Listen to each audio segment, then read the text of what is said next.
Chapter 61 Time Travel Again, Part 2. Yellow sand is everywhere on the plain, and those stone mausoleums are extraordinarily magnificent. Standing on the top of the pyramid, Eisen could vaguely feel the magical aura coming from deeper into it, but standing on the top of the pyramid, the magical aura seemed to be isolated and no longer flowed out. Looking up at the sky is cloudless, and the sun is shining directly down, making the temperature here rise rapidly. However, none of this can affect Eisen's actions. With a thought, Eisen turned into light and rushed towards the sky. Troposphere, stratosphere, mesosphere, warm layer, escape layer. Almost instantly, Eisen rushed out of the atmosphere and came into outer space. Eisen, who turned into light, did not stop, but flew straight towards the moon. There is silence in space, but for Eisen, it feels nothing. Because when he transformed into light, he fell into an extremely quiet situation. Counting from the moment when Eisen flew up into the sky to the moment when the moon landed on the back of the moon, it took less than 2 seconds in total. Falling into a meteorite impact crater, Eisen regained his human form and stood on the ground, looking at the desolate and lonely moon. Even though the moon is the closest satellite to the Earth, Eisen still has an uncontrollable sense of loneliness. There is no air on the moon to breathe, which is a big problem for Eisen. But as if the magic effect had been solidified on the body before, Eisen felt that he could hold his breath for a long time. With a thought, put a bubblehead spell on yourself. Eisen found it had no effect. But it's no wonder if you think about it. The effect of the bubblehead spell is to isolate the unpleasant temperature in certain environments and provide sufficient oxygen underwater. The reason why it can provide oxygen, whether it is underwater or other environments, is that there is oxygen. But there is no oxygen on the moon, so the bubblehead curse is completely useless. While there's plenty of time left to spend on the moon, Eisen has goals of his own, so time isn't wasted. Using the power of time in his body, Eisen disappeared instantly. On January 1st, 1900, Eisen's figure appeared out of thin air in a crater on the far side of the moon. Looking at the surrounding environment that still hasn't changed at all, Eisen knew that his time travel experiment on the moon was successful. Only, if the time is different, the position of the moon should be different. Thinking of this, Eisen was also a little puzzled. After all, the moon orbits the Earth all the time. He returned from the moon at a certain moment in April 1994 to the moon on January 1st, 1900, but the location did not change at all, which is very confusing. Or does the frame of reference only refer to the place where he himself is? After concentrating his thoughts, Eisen squatted down and drew a very obvious mark on the ground, and cast a firm spell on it to ensure that the mark could last for a long time. After doing this action, Eisen didn't stop, and returned to modern times directly. On the moon at a certain moment in April 1994, Eisen's figure suddenly appeared, as if he had never moved. After appearing, Eisen squatted down and looked towards the place where the trace was drawn earlier. But it was found that there was no trace of it at all. Taking a look around the traces, the bumpy surface of the moon has not changed much from before. This shows that the surrounding area has not been changed by external forces in the past 100 years. But the traces drawn by Eisen disappeared, and the traces protected by his spells disappeared. What does this mean? This shows that Eisen's changes to the past will automatically return to the original after he returns to the present. Or to put it more simply, it's like Eisen never made those changes in the past. But how could such a thing happen? Eisen was puzzled by this. Time passed by second, and when Eisen felt a little bored, he stopped thinking about it for the time being, and turned into light and rushed towards the Earth. A little over a second later, Eisen returned to Earth, and then an apparition disappeared, returning to his own office at Hogwarts. After conjuring a reclining chair, Eisen lay down and gradually thought about what this experiment represented. Since some changes in the past will be restored when he returns to the present, doesn't that mean that even if he wants to change history, there will be no problem returning to the present? Do not. Some previous experiments can only prove that some objects can be restored to their original state after returning to modern times after being changed. However, Eisen cannot guarantee the consequences of changes made to characters and real historical events. It is possible that history will be corrected automatically without causing any changes, but it may also be changed beyond recognition. Therefore, even knowing that changing an item in the past will not affect the future, Eisen still feels that he should be more cautious when traveling through time in the future. However, if you really want to experiment, how to grasp one of the degrees is a problem. Time passed bit by bit, and Eisen was immersed in his own thoughts. Suddenly, Eisen seemed to think of something, stood up from the couch, restored it to its original state, and left Hogwarts in a flash. Charing Cross Road, outside the doors of the Leaky Cauldron, the invisible Eisen appears out of thin air. Appearing here, Eisen intends to time travel again.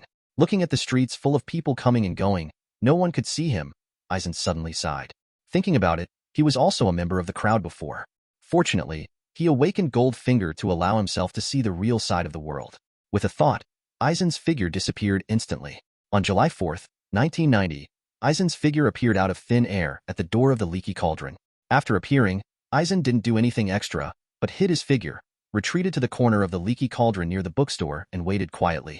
People walked from one side of the street to the other, passing bookstores, record stores, burger joints, movie theaters, but just ignore the leaky cauldron next door.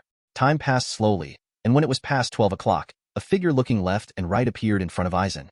If nothing else, it was himself who had just resigned. That is, he who just activated Goldfinger and left Jade Forest Film and Television Company. From the perspective of time, he just entered a coffee shop in the past, and he was still trying to create his own 8-9 Xiangong and magic body refining technique in it. Thinking of this, Eisen couldn't help but smile.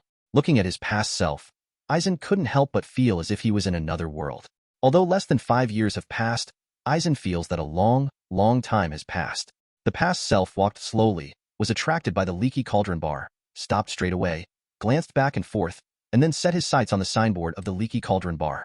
Then, he seemed to think of something, and a shocked expression appeared on his face.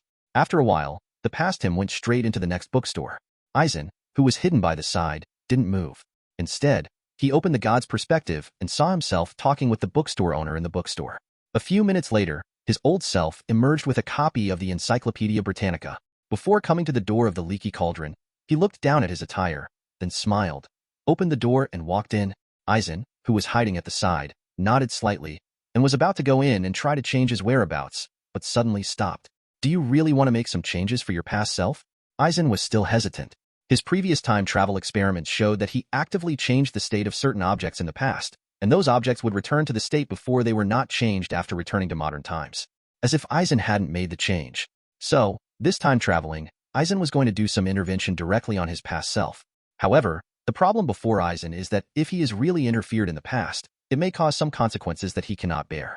Objects in the past have been changed without the slightest impact on the future, but he can't bet on interfering with his own deeds in the past, nor will it have the slightest impact on him in the future. Caution, prudence. Eisen took a deep breath, remembering the rules of conduct he had previously defined.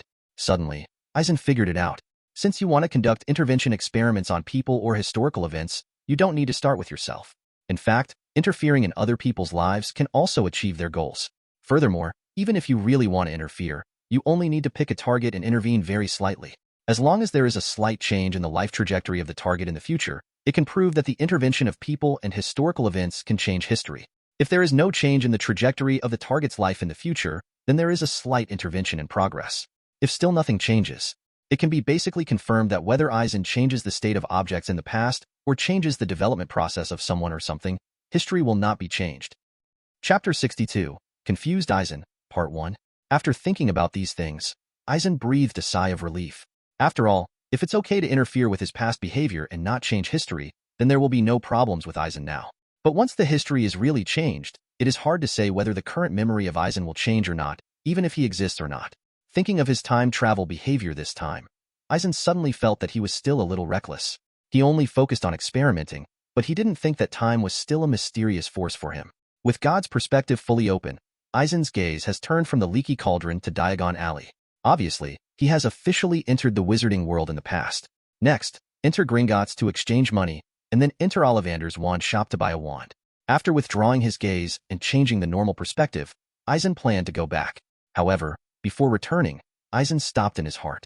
Then, he cast magic spells such as confusion spells and concealment spells on his past self. For a full 5 minutes, Eisen mobilized all the magic power in his body to cast these spells. When Eisen stopped his movements, a little inexplicable expression appeared on his face, and a rather complicated light shone in his eyes. For Eisen, he remembers very clearly that after he first entered the wizarding world, he has always set himself up as a Muggle-born wizard, and has lived in the Muggle world for a long time, and has been studying the life and habits of Muggles, etc.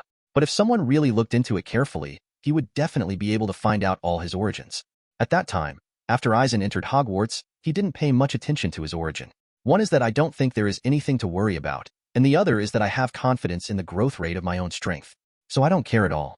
The purpose of casting spells on myself like this just now is to confuse and hide my following feat. In this way, when others check his details, they will only find out the information that Eisen has spread, that is, a wild Muggle-born wizard. If you continue to investigate in depth, you will be confused by the magic on him and get over it. At this moment, Eisen even suspected that he could stay safely in Hogwarts all this time, Maybe it was because he had cast a spell on himself. Otherwise, how could no one go to investigate his details?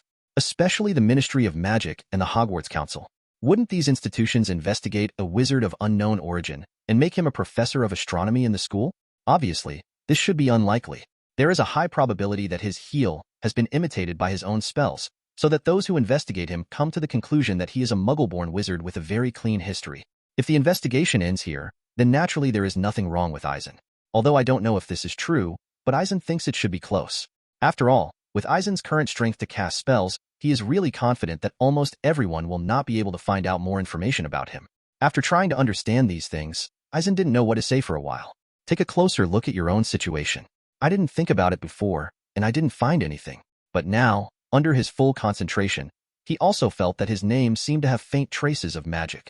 But the effect seems to have evolved a lot after the baptism of time. I only have a vague feeling that it does have effects such as expulsion, confusion, and anti-tracking. Hey wait, Eisen's face froze suddenly, feeling that things were not that simple. Because he suddenly thought of a question, that is, after casting a few spells on his past self, has history changed? If history has changed, it seems that it has. Because now he suddenly found that he could feel some traces of magic from his name. But it seems to be reasonable to say that history has not changed, because this is how history develops from the past to the future. Eisen's action of casting spells on himself may have evolved in this way in history. After thinking about it for a long time, Eisen only felt a little pain in his head, and finally had to sigh the magic of time. Sighing slightly, Eisen walked to the door of the bookstore next to the leaky cauldron. Then, on the floor tiles on the side of the doorsteps close to the leaky cauldron bar, the trace of infinity was carved. After that, Eisen activated the power in his body and disappeared in place in an instant. In April 1994, Eisen appeared in front of the leaky cauldron in an instant.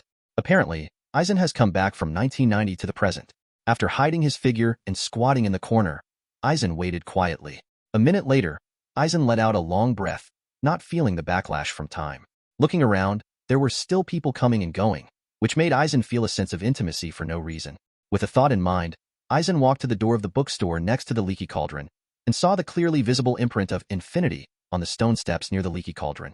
Apparently, such imprints haven't disappeared. Huh? Didn't disappear? Eisen stared at it with wide-eyed eyes, then stretched out his hand to caress over the mark. The imprint is indeed still there, but this is unreasonable. For a while, Eisen felt a little confused. Previously, Eisen had tried several times.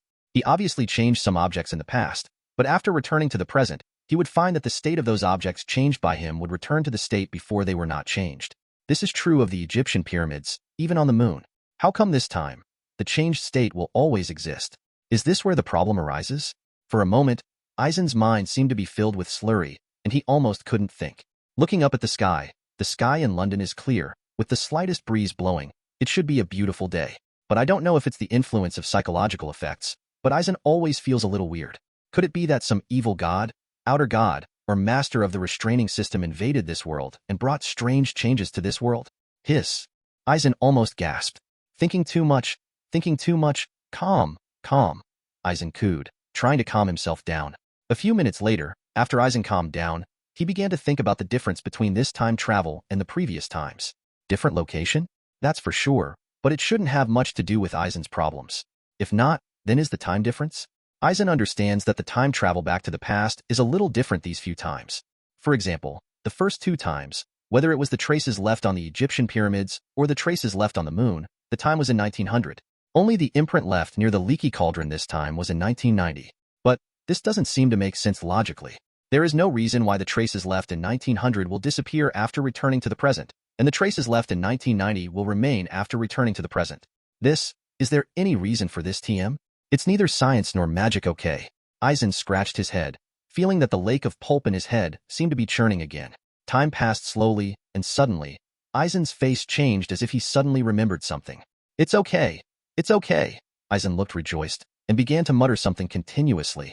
It suddenly occurred to him that returning to the traces left by 1990 and returning to the present is still preserved, which means that history has indeed changed. But in doing so, Eisen is grateful for being cautious. Otherwise, wouldn't he almost really change his own past? With a certain mind, Eisen then flashed back to Hogwarts directly. Sitting in a chair behind his desk, Eisen began to reflect on the conclusions he had reached through time travel. The conclusion is that the changes made by Eisen back in 1990 and back in 1900 have a very different impact on the present time. However, there is one problem that Eisen needs to determine at present. That is, only by going back to the time nodes of these 2 years, the results of the changes are different, or is it the same in other years? Obviously, this is indeed the key to Eisen's determination at the moment. If this problem is not resolved, then the next actions will not be easy to carry out. Thinking in this way, Eisen disappeared from the office again in a flash and started his own experiment. Chapter 63, Confused Eisen, Part 2. Cairo, Egypt, above the head of the Sphinx. Eisen's figure appears here. Toggle the time travel characteristic power in his body, and then Eisen's figure disappeared in place. On January 1st, 1901, above the head of the Sphinx, the figure of Eisen appeared out of thin air. Feeling everything in this era, Eisen didn't have the mind to do other actions. Instead, he cast the illusion charm on himself, and then drew a infinity mark on the top of the Sphinx's head. Eisen then turned his mind and returned to the top of the Sphinx in 1994. After careful inspection, Eisen did not find the existence of the infinity mark. Obviously, in 1901, changing the shape of an object has no effect on the present. In other words, it's as if Eisen has never moved his hands in the past. Immediately afterwards, Eisen did not stop the movement of time travel and disappeared in a flash. On January 1st, 1902, Eisen's figure appeared above the head of the Sphinx. Just when Eisen was about to continue to make some small moves, he found that there was no infinity mark on the top of the Sphinx. For a moment, Eisen froze in place. The infinity imprint was engraved in 1901, and nothing was found back in 1994. Eisen has accepted this setting. But this time in 1902, the infinity imprint carved in 1901 was not found. What's going on? Could it be that the moment Eisen left the time and space of 1901, the infinity imprint he engraved disappeared in an instant? It seems that this can explain why he did not see the mark of infinity in 1902. Thoughts turned in his mind. Eisen did not stop his actions. After engraving the infinity mark at the same position on the top of the Sphinx, Eisen returned to the top of the Sphinx in 1994. As Eisen expected, there is still no infinity mark on it. Immediately afterwards, Eisen continued his experiment of traveling back in time. The top of the Sphinx head in 1903, the top of the Sphinx in 1904, the top of the Sphinx head in 1945, the top of the Sphinx in 1946. Dozens of experiments, after Eisen left the mark of infinity in the past every time. Returned to the year 1994, but found nothing. Eisen has gradually become numb to this. Until this time, on January 1st, 1972, after Eisen left the infinity mark on the same position on the head of the Sphinx, he went back to 1994 without any hesitation. Eisen, who thought that there would be no change, suddenly found the imprint of infinity at the same position on the head of the Sphinx. Eisen, who was already a little numb, suddenly shuddered and stopped his movements instantly. Etc. Etc. What's the change? Eisen muttered. A change in time? What's different about 1972? 1972 to 1972. Eisen paced on top of the Sphinx, and after a while, his face showed a look of surprise. 1972, the year I was born? Is there anything special about the year Eisen was born? Or, in this world, his birth is special? The past before I was born, history cannot be changed? The time after my birth, history can be changed? Eisen murmured, feeling a little surprised. Is that so? Eisen suppressed the thoughts in his mind and continued to travel through time, arriving at the top of the Sphinx in 1973. As a result, Eisen also found an infinity pattern on it. Apparently, if Eisen's guess is right, that's where he made his mark in 1972. This seems to confirm Eisen's thinking. After engraving the next infinity mark next to the infinity mark, Eisen returned to 1994 in a flash. On the top of the Sphinx's head, as Eisen expected, there are 2 infinity marks. Traveling through time, in 1974, Eisen saw 2 infinity marks on the Sphinx. After engraving the infinity mark again, Eisen returned to 1994. The number of infinity marks on the Sphinx became 3 without any accident. After confirming his idea, Eisen stopped and did not continue to travel through time to conduct experiments. At this point in the experiment, the conclusion seems to be obvious. Apparently, Eisen's return to the past time will be divided by 1972, the year he was born. Back before 1972, some of the changes he made would be erased directly after he left. After 1972, the changes made by Eisen will change history accordingly. At this moment, Eisen had a faint intuition in his heart, feeling that the truth of the matter was almost like this. He does not need to go back to the past to change the life trajectory of certain characters, nor does he need to change certain historical events to confirm that the reason why he can change history or cannot change history is because of the time point of 1972. However, after drawing such a conclusion, Eisen still felt very confused. Because something like this is obviously unreasonable. For example, what happened in the year he was born And why did this result? What kind of means can make Eisen go back to before 1972, can change history at will without worrying about disturbing the future? By what means can all the changes made by Eisen before 1972 be undone? This seems a bit outrageous. Isn't it the world of Harry Potter? Why is it so complicated? For a moment, Eisen's thoughts were racing, and he didn't know what to say. After a while, Eisen finally calmed down and regained his former calm. Now that some things have been clarified, you can travel through time to investigate slowly in the future, and don't rush for a while. After thinking about this, Eisen breathed a sigh of relief. Looking at the 3 infinity marks on the top of the Sphinx, Eisen had a thought, erased the infinity marks, and directly restored them as before. Afterwards, Eisen returned to Hogwarts in a flash.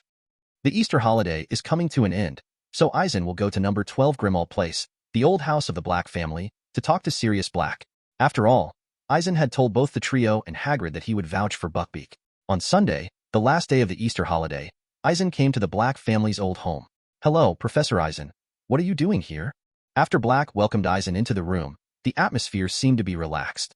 The Easter holidays were coming to an end, and Black was still a bit regretful that Harry wasn't able to spend this holiday with him. In this regard, he had learned in the letter, mainly Harry was busy with homework and Hagrid's Buckbeak business. Blake also understands this very well. Anyway, summer vacation will be in a few months. At that time, he can go to King's Cross to bring Harry home. "That's right, Sirius. I need to talk to you about something." Eisen looked around the room, then sat down across from Black. "About Regulus, I need you to help me some time ago." Black nodded with a smile, and seemed to be quite kind to Eisen. "That's nothing, I just did a little bit." Eisen raised his mouth slightly, and then shook his head slightly. "By the way, do you have anything to say?" Black asked calmly. "Well, the hippogriff next to Hagrid is called Buckbeak." Eisen nodded, ready to introduce it to Black. "I know that. Buckbeak was tried by the Committee for the Disposal of Dangerous Creatures for injuring a Slytherin student, right?" Black frowned slightly. "Harry told you?" Eisen was slightly relieved. "During the Christmas vacation, I heard him mention it." Blake nodded. "That student is called Delacomelfort, right? He's a scheming guy just like his father." Harry and Ron, they're at school. They've been trying to come up with some proper defense for Buckbeak these past few days over the Easter break, and that's what I'm going to say." Eisen didn't answer Blackbeak, and it directly stated the purpose. "You want me to find a way to exonerate Buckbeak?" Black frowned and shook his head. "With all due respect, with Lucius behind us, I have no way to influence the decision of the Dangerous Creatures Committee." Chapter 64, The Buckbeak Trial Result. "Of course not." Eisen waved his hand. After a slight pause, Eisen continued, "Hagrid and Buckbeak will go to London to attend the hearing on April 20th. It seems that some defenses need to be prepared, but Lucius is actually behind the scenes. The final result must be that Buckbeak is sentenced to death. So, what do you want to do?" Black nodded, clearly agreeing with Eisen. "I told Harry and the others that I would rescue Buckbeak after Judgment Day. It's just..." Eisen looked at Black calmly. "What?" Blake asked. "Can Buckbeak live in your home? Or do you have a place for Buckbeak to live?" Eisen's tone was exceptionally calm. "Putting Buckbeak at home," Black murmured with a sudden smile. "That's a good idea. Harry should really like living with him." "Well, it looks like you'd be happy to do me a favor." Eisen smiled, then stood up. "Let's go now. Are you planning to go back to Hogwarts?" Black stood up, looking at Eisen's movements in surprise. "That's right. I came to see you today mainly because of Buckbeak's placement." Eisen smiled, and when he turned around, he seemed to think of something, and suddenly turned and pointed at Blackbeak. "Is there any problem?" Seeing Eisen's actions, Blake looked at his clothes and found that there was nothing inappropriate. "Sirius, do you have any plans for the future?" Eisen looked at Black and asked thoughtfully. "What do you mean?" Black looked at Eisen with puzzled eyes. "Look, you are free now, and you are no longer a criminal." Eisen said slowly, "Since this is the case, have you thought about what to do in the future? Or what kind of job do you want to find?" "Work." Hearing Eisen's words, Sirius Black fell silent for a while. "I just want to live with Harry now." After a while, Black smiled and didn't reveal much. "Have you ever thought about going to Hogwarts to become a teacher?" Eisen nodded to understand his thoughts, but still made a very constructive suggestion. "Me? To be a teacher at Hogwarts?" Blake was taken aback. "That's right, look. Harry is studying at Hogwarts. If you go to Hogwarts as a teacher, wouldn't you be able to grow up with Harry?" This, Blake's eyes suddenly lit up. He suddenly found that the suggestion made by Eisen seemed very good. Even though he lived with Harry now, the only time they could be together was during the holidays. But if he really became a teacher at Hogwarts, then he could stay with Harry for a long time and witness Harry's growth. This kind of life experience, as long as he thinks about it, Blake thinks it is very good. "Professor Eisen, I have to say that your proposal is great. I think I need to think about it." Black nodded slowly. If you really have this plan, I think you need to talk to Dumbledore." After waving to Black, Eisen left straight away. After the Easter holidays, Hogwarts Castle returned to its former hustle and bustle. For young wizards, the Easter holiday has been miserable. It can't be helped, they are not like the trio, with Eisen hanging out, so they are all complaining in the deep sea of homework. After Harry, Ron, and Hermione gave Hagrid some of Buckbeak's defense, attention gradually turned to the ensuing Quidditch match between Gryffindor and Slytherin. Harry, in particular, vowed to beat Slytherin at Quidditch after reliving the events of Buckbeak. However, before they could discuss what tactics to use to defeat Slytherin, they found news about going to Hogsmeade for the weekend in the common room. It was another joyful trip to Hogsmeade for all of them. After all, they've been driven nuts with homework between the Easter break. So, after the news of going to Hogsmeade spread, all the little wizards were very happy. On the third day after the holiday, Hagrid and Buckbeak boarded the night bus to the London offices of the Hazardous Creatures Commission. Although none of the trio had much faith in the defense they offered Hagrid, they reassured Hagrid that he wouldn't have to worry about bad consequences for Buckbeak. "How's it going, Harry?" Ron said to Harry, his tone extraordinarily high-spirited. "Let's go together. When we went last time, there were some good things you didn't see. You haven't been to Zuko's joke shop yet. What do you see?" "The store where Fred and George used to buy their prank products?" Harry became interested. On Saturday morning, Harry had breakfast with Ron and Hermione in the Great Hall before heading to Hogsmeade together. On this day, only the little wizards in the first and second grades were left in Hogwarts Castle. As for Eisen himself, in his spare time, apart from practicing spells in the dream world, he just fills the memory palace of the dream world with books from the library. That night, the trio came to Eisen's office as usual to conduct practical training in the dream world. But what surprised Eisen was that the faces of the three were all very ugly. Especially Hermione. Her eyes were red, as if she had cried not long ago. Did something happen? Eisen stretched out his hand. A little light emerged from his hand and landed on the heads of the three, soothing their emotions. Hagrid's case has been lost, and Buckbeak will be executed. Hermione took out a letter and handed it to Eisen. Taking the letter, Eisen opened it and found that the parchment was wet with tears. Some parts are illegible, but some writing is more obvious. "Dear Hermione, we lose. They allowed me to take it back to Hogwarts.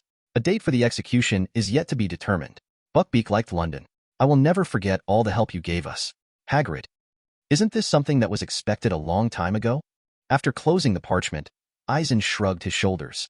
"Yes, Malfoy's dad threatened the committee that they had to do this," Hermione said, wiping her eyes. "Those old trembling fools, he's intimidated. You can appeal, but there's no one left. Hope. Yes, Harry and I ran into Malfoy in Hogsmeade. Ron's face was angry. The guy said he was waiting for his father's owl to send him a letter, and he must have known the result." "That's right, that's it." Harry nodded, but seemed to think of something, and suddenly his eyes lit up and he said, "Don't worry," Professor Eisen said. "He will find a way to make Buckbeak okay." "Yeah, don't worry. Buckbeak will be fine." Eisen nodded at Hermione. "Professor, will you help Hagrid appeal?" Hermione looked at Eisen expectantly. "No." Eisen shook his head and took a meaningful look at the trio. "I will use other methods to save Buckbeak." Hearing what Eisen said, although the trio was still a little puzzled, they finally breathed a sigh of relief. Afterwards, Eisen cast the Oniroi spell, bringing the three of them into the dream world. After adjusting the flow of time, the three of them started actual combat training. Time passed slowly, and when the actual combat training was over and the trio left one after another, Eisen couldn't help thinking about their strength. Judging from their performance, Eisen believes that their strength has fully reached the level of adult wizards. Even to a certain extent, it is already much more than an adult wizard. After such a long period of actual combat training, Eisen felt that their strength had basically reached a bottleneck. In other words, if they don't conduct in-depth research on magic, I am afraid that the level of magic will remain at the current level for a long time. Of course, the magic in them still grows with age. As for in-depth research, in Eisen's view, it means an in-depth study of spells, or transfiguration, or even alchemy and ancient runes, etc. If they continue to study in depth, Eisen feels that their strength will grow further. Of course, the current strength of the trio is already commendable among all the students in Hogwarts School. In addition, Voldemort's threat was getting smaller and smaller, so Eisen felt that there was no need for the trio to go deeper for the time being. Chapter 65. The Tough Hermione. Early the next morning, while many students at Hogwarts were still talking about their happy trip to Hogsmeade, the trio had to comfort Hagrid after care of fantastic creatures. "It's all my fault. I was speechless during the hearing," Hagrid said sadly. "They were all sitting there in black robes. I forgot all the dates on it. Hermione, Harry, and Ron. I screwed this up."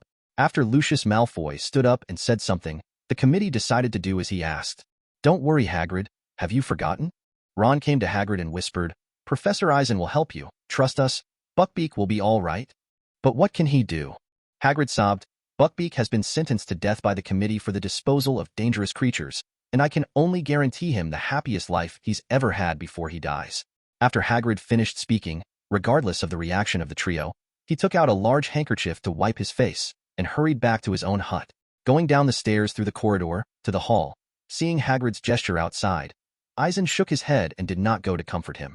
Anyway, when the time comes, he can just save Buckbeak directly. But, glancing at the gate of the castle, where Malfoy and the others met the trio, Eisen couldn't help but gasp. It's been 3 years, almost 4 years. The trio of saviors and the trio of Malfoy are completely on the same page. Look at him crying. Malfoy glanced at his subordinates, Crabbe and Goyle. Have you ever seen such a poor thing? He's still our teacher. Harry and Ron glared at Malfoy, even raising their wands to cast a spell. Tut tut. Who will prevail in this conflict? Eisen watched with interest from a distance, before Ron cast a spell on Malfoy to make him eat slugs. But because of the broken wand, the spell would always bounce back and hit him, causing him to suffer miserable consequences that he shouldn't have suffered. But now, Ron's wand was intact.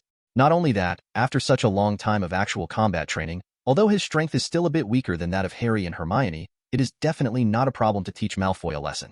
The question is, who will strike first, Ron or Harry, and what spells will they cast? Is it a small jinx like the slug spell, or a spell like the petrification spell or the stun spell? However, just when Eisen wanted to watch the play, what happened next made him dumbfounded. I saw that Harry and Ron took out their wands, but before they could do anything else, Hermione rushed forward first. Snapped. Instead of pulling out her wand to cast a spell, she just waved her arm and slapped Malfoy across the face loudly. When he was attacked suddenly, Malfoy didn't realize what was going on at all, so he was beaten and staggered back 2 steps. Not only Malfoy, Crabbe, and Goyle were stunned, but even Harry and Ron next to them were stunned. Seeing Hermione's fierce action, Eisen was startled. Unexpectedly, Hermione, who usually looks ordinary, has such strong hands-on ability. Don't you dare say Hagrid is pitiful, you nasty, evil. Hermione raised her palm again, as if to hit Malfoy. Hermione. Harry and Ron exchanged glances, and stood in front of Hermione calmly. Get out of the way, Harry, Ron. Hermione drew out her wand. Malfoy probably never expected to encounter such a situation, and stepped back in a daze. Seeing Crabbe and Goyle waiting for him to give orders, he couldn't help but waved. Withdraw. The Malfoy trio quickly left and entered the passage of the castle's main building. The scene fell silent for a moment. Harry and Ron looked at each other, not knowing what to say. Hermione. After a moment of silence, Harry said, his tone full of surprise. Harry, you'd better beat him in the Quidditch final. Hermione squealed. You better, because I can't stand it if Slytherin wins. Papa. Eisen walked over from one side, clapping as he walked. The 3 suddenly turned their heads to look, and when they found that it was Professor Eisen, they breathed a sigh of relief. Then, as if thinking of something, Hermione's face immediately turned red. Professor Eisen, did you see it just now? Hermione lowered her head, clutching her robe with both hands, seeming a little embarrassed. Nice job, Hermione. Eisen raised his eyebrows and praised directly. Huh. Hermione looked at Eisen in surprise. Her flushed face was very cute. In the face of Malfoy's mistakes, I don't think I can blame you if you act bravely, Eisen said with a nod. Harry and Ron looked at each other, and when they heard Professor Eisen's words, their eyes widened for a moment, not knowing what to say. Okay, hurry up and go to class, you're going to be late soon. I don't think you want to miss Professor Flitwick's charm class either. Seeing the silent posture of the 3, Eisen clapped his hands to remind them. Well, Professor Eisen, goodbye. The 3 of them were startled, greeted Eisen hastily, and ran towards Professor Flitwick's classroom. Leaning against the inner side of the castle gate, Eisen quietly watched the figure of the trio walking away on the marble stairs, and fell into deep thought for a while. Hermione's behavior today really exceeded Eisen's expectations. As a third-year wizard, if I want to teach others a lesson, I think I should take out my wand and cast a little jinx. But I didn't expect Hermione to do it directly. However, Eisen wondered if Hermione had humiliated Malfoy this way on purpose. After all, some minor jinxes, like the slug spell that Ron once cast, could at least make the other person sick for a long time. After such a long time of actual combat training, Eisen has no doubt that Hermione has this ability. It can even be said that under the influence of Eisen's fighting philosophy, Hermione will definitely be able to destroy Malfoy very quickly. But Hermione waved her hand and slapped Malfoy across the face. Even though Hermione swung the slap with all her might, it didn't do any harm to Malfoy. I can't say that much. Eisen thinks that Malfoy's injury can be described in one sentence, that is, not very harmful but extremely insulting. Suddenly, Eisen even felt that Hermione's behavior of slapping Malfoy in the face was a premeditated behavior. Come to think of it, if Hermione casts a spell on Malfoy, maybe Malfoy will slander Hermione, and even Harry and Ron with a hurt gesture. But if it was just a slap, and Malfoy was not injured, there would be no other evidence to cause trouble. So, as expected of Hermione, although her actions are quite tough, she is still full of wisdom. Thinking of this, Eisen couldn't help showing a smile on his face. So, should we apply the means of solidifying magical effects on the body to Hermione and turn her into a body of steel? When the time comes, can Hermione blow Malfoy's head off with a slap? Thinking of such a scene, Eisen couldn't help shaking his head. The small conflict between students should not be so cruel. Eisen didn't stay outside for too long, and returned directly to the library in the castle to continue his great career of flipping books. When eating in the auditorium in the afternoon, Eisen found that many young wizards were discussing Professor Trelawney's divination class. Professor Trelawney's calculations are so accurate. It's unbelievable. Gryffindor's girl, Lavender Braun, was amazed. We already knew that, didn't we? Said Parvati Patil of Ron Clow. With a matter-of-fact look, she said long ago that the thing you were afraid of would happen on October 6th, and it really happened. It happened. She said there was a guy who was going to leave us for good around Easter, and it happened. Is there such a thing? As if something should have happened, Eisen looked at the silent Hermione. Hermione has given up on Professor Trelawney's divination class. Hermione didn't speak, but Harry interrupted. If that counts, I figured it out. So that's what Professor Trelawney meant when he said, one person will leave us forever. I thought, Ron nodded, with a puzzled look on his face. You thought someone was going to lose their life? Professor McGonagall said that Trelawney predicted the death of a student every year, but it never happened. Hermione couldn't help but tap the plate on the dining table. So, Hermione, you gave up the divination class? Eisen had a smile on his face. Yes, compared to arithmetic and divination class is nothing.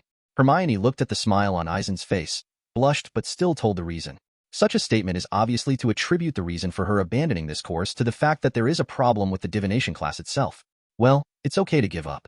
Although you have enough time to study various courses, didn't Professor Trelawney say that if a person doesn't have a certain horizon, there is no way to study divination in depth? Eisen comforted calmly. Hermione seemed relieved, but she nodded and said nothing. Chapter 66. Fury at the Quidditch Final. Seeing that the three of them stopped talking, Eisen also sat quietly at the dining table and began to eat and drink. Originally, Eisen thought that after he enabled the time buff plug-in for Hermione, she would have enough time to deal with those homework. Coupled with the birthday gift for Hermione, the bracelet can keep Hermione full of energy during the day and make her sleep more peacefully at night. But unexpectedly, she gave up the divination class.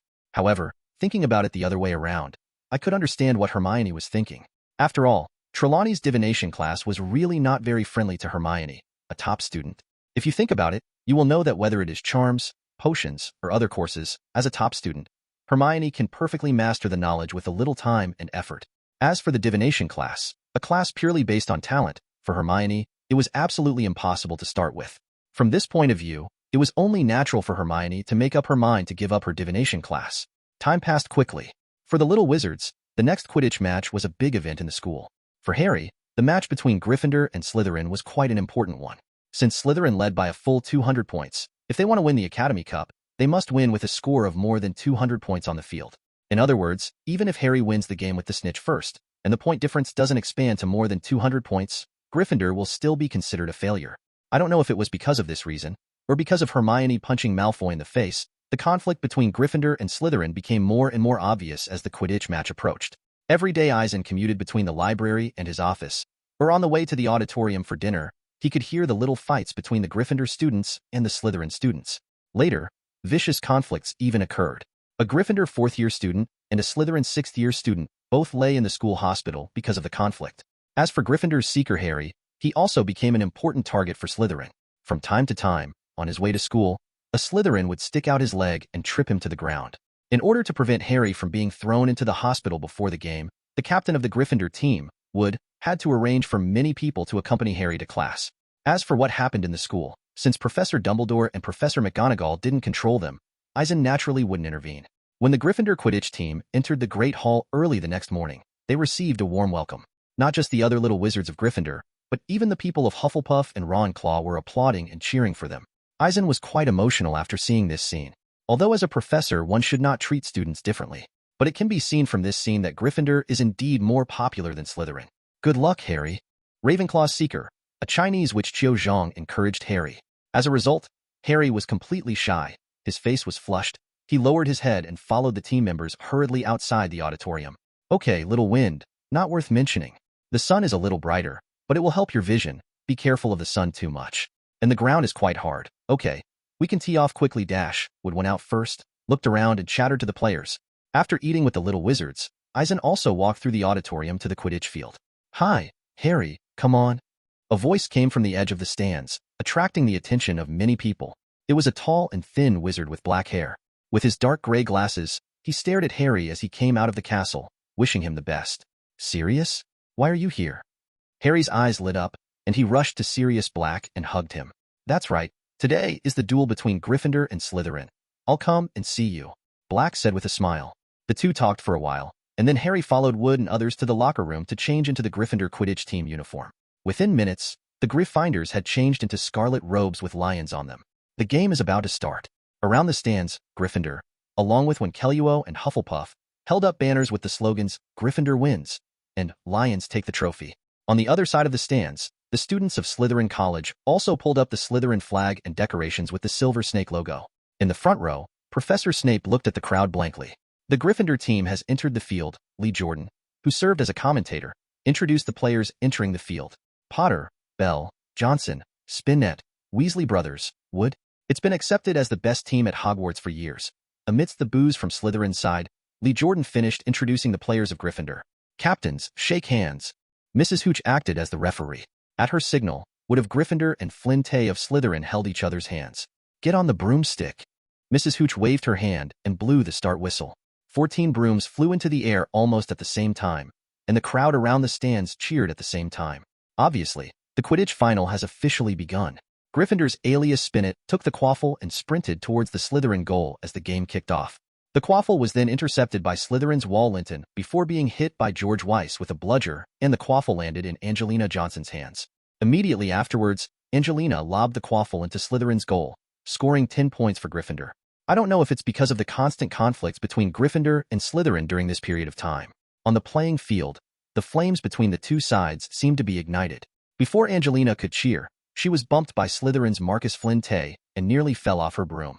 There was a loud boo from Gryffindor's side.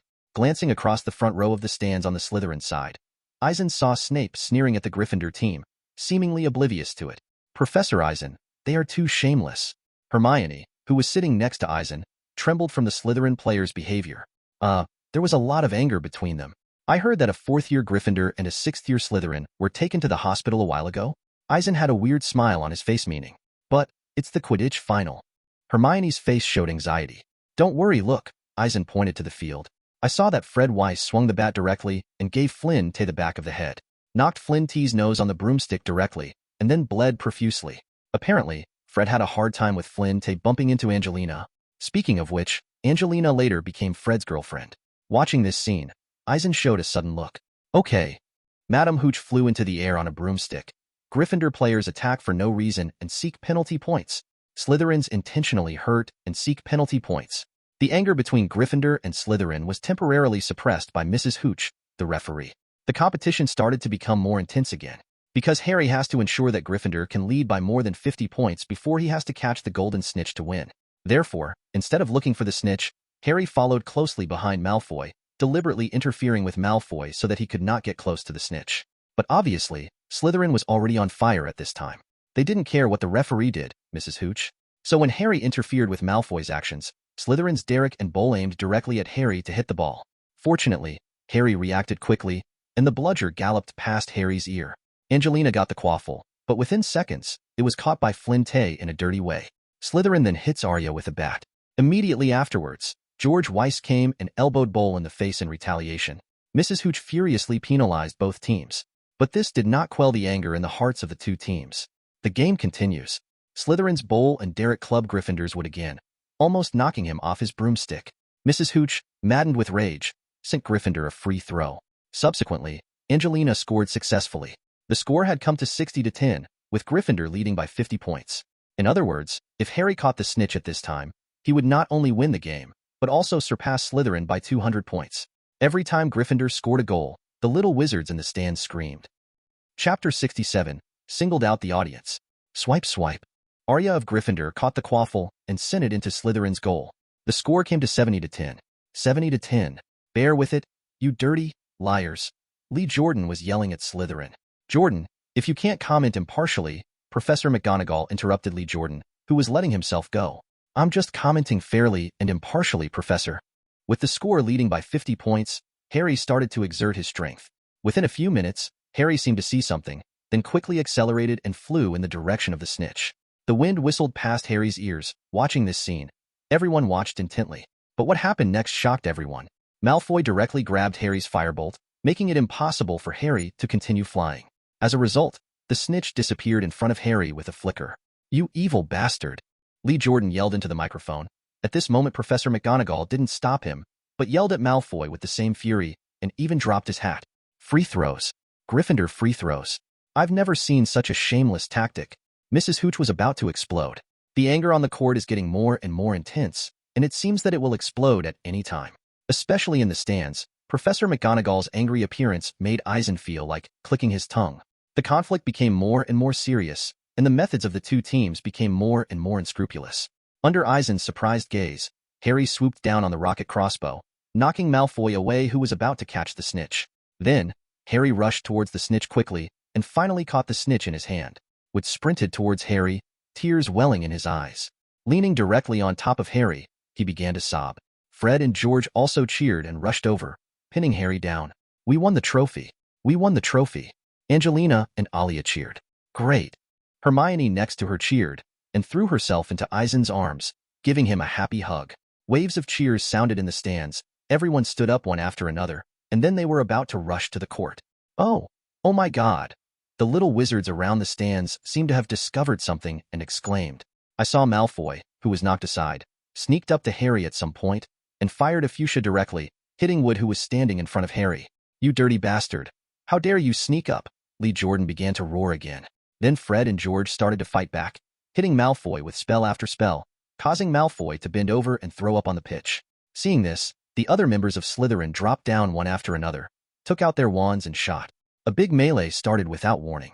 Fred goes down, George goes on casting, Bull goes down, Derek goes on casting. My God! Professor McGonagall, who was still in tears just now, was stunned.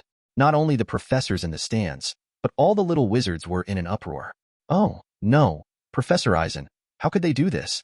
Hermione was about to cry as she watched the chaotic scene on the field. Don't worry, so many professors are here, Eisen said dryly. When Dumbledore appeared on the field holding a huge Quidditch trophy with a black face, Eisen was completely speechless. Armor protection. Disarm you. Stupid dash. All petrochemical. Just when Eisen thought Professor Dumbledore was going to make a shot, Harry swept the audience with a sharp trick in just 5 seconds. This is impossible. It's amazing. Harry alone defeated everyone in Slytherin. The strength of the Savior is too strong. No wonder he can defeat the mysterious man. The uproar sounded again, but this time, it was Harry's strength that everyone was amazed at. Not only the little wizards around in the stands, but even the professors looked at Harry in shock, especially Snape on the Slytherin side. His eyes almost bulged out of his already gloomy face. However, seeing this scene, Eisen nodded in satisfaction. It seemed that after such a long time of actual combat training, Harry's magic level had reached a very good level. As the villain, Slytherin shrank immediately after being brushed against by Harry. Seeing Harry standing in the center of the court with his head held high, many people became dazed. Seeing Harry showing off his majesty, Eisen couldn't help but nodded. He really deserved to be the savior, and he was commendable for single-handedly challenging the villain and angrily sweeping the audience. Hermione, Ron, Neville, Seamus and others on Gryffindor's side all heaved a sigh of relief. Harry is really amazing, Seamus exclaimed. I can't believe that he has won against so many people by himself. You know, there are 7th graders on the opposite side. Dean blushed, as if everything Harry did was done by himself. Are we that good? Ron and Hermione, who usually trained together in actual combat, were full of surprise on their faces. You know, in actual combat training, they often fought against Harry. Since Harry, who had won and lost with them, was able to do it to such an extent, wouldn't it mean that they could do it too?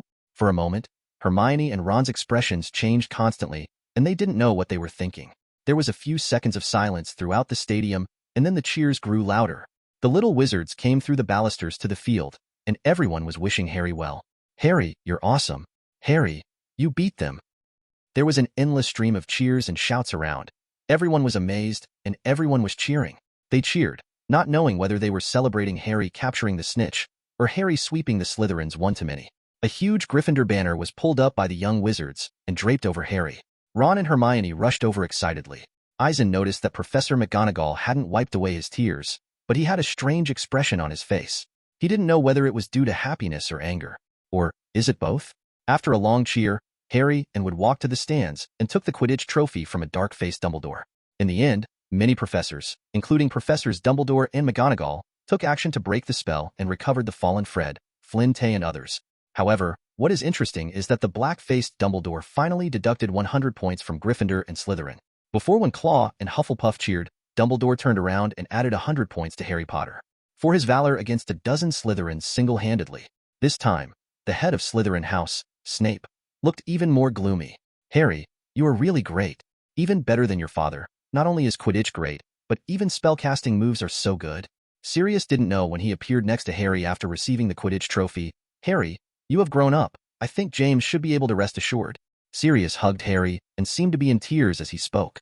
He hadn't intervened in Harry's fight before. Obviously, he thought Harry could settle it all. Winning the Quidditch trophy puts everyone in Gryffindor in a particularly happy mood, especially Harry, which is a lasting joy. After the game, the young wizards at the school kept discussing about the Quidditch match, especially what happened in the game. Although everyone was happy that Gryffindor was able to beat Slytherin to win the Quidditch trophy, what people paid more attention to was the strength Harry showed at that time. I'm sure Harry's strength has surpassed that of many grown-up wizards, Fred assured the little wizard of Gryffindor. That's right. It's impossible for many employees of the Ministry of Magic to defeat a dozen wizards with a single shot. It was rare that Percy Weiss came to express his opinion in support of Fred's statement. Harry is amazing. That's right. You deserve to be the savior. Chapter 68 Reopen the Dueling Club? Life has to go on, and Eisen is busy with his own affairs as usual, continuing to move books in the library. As time went by, after the Quidditch fight incident continued to ferment, Harry's strength also fluctuated in the mouths of the little wizards, becoming confusing. With the endorsement from Percy Weiss, the rumors gradually became outrageous.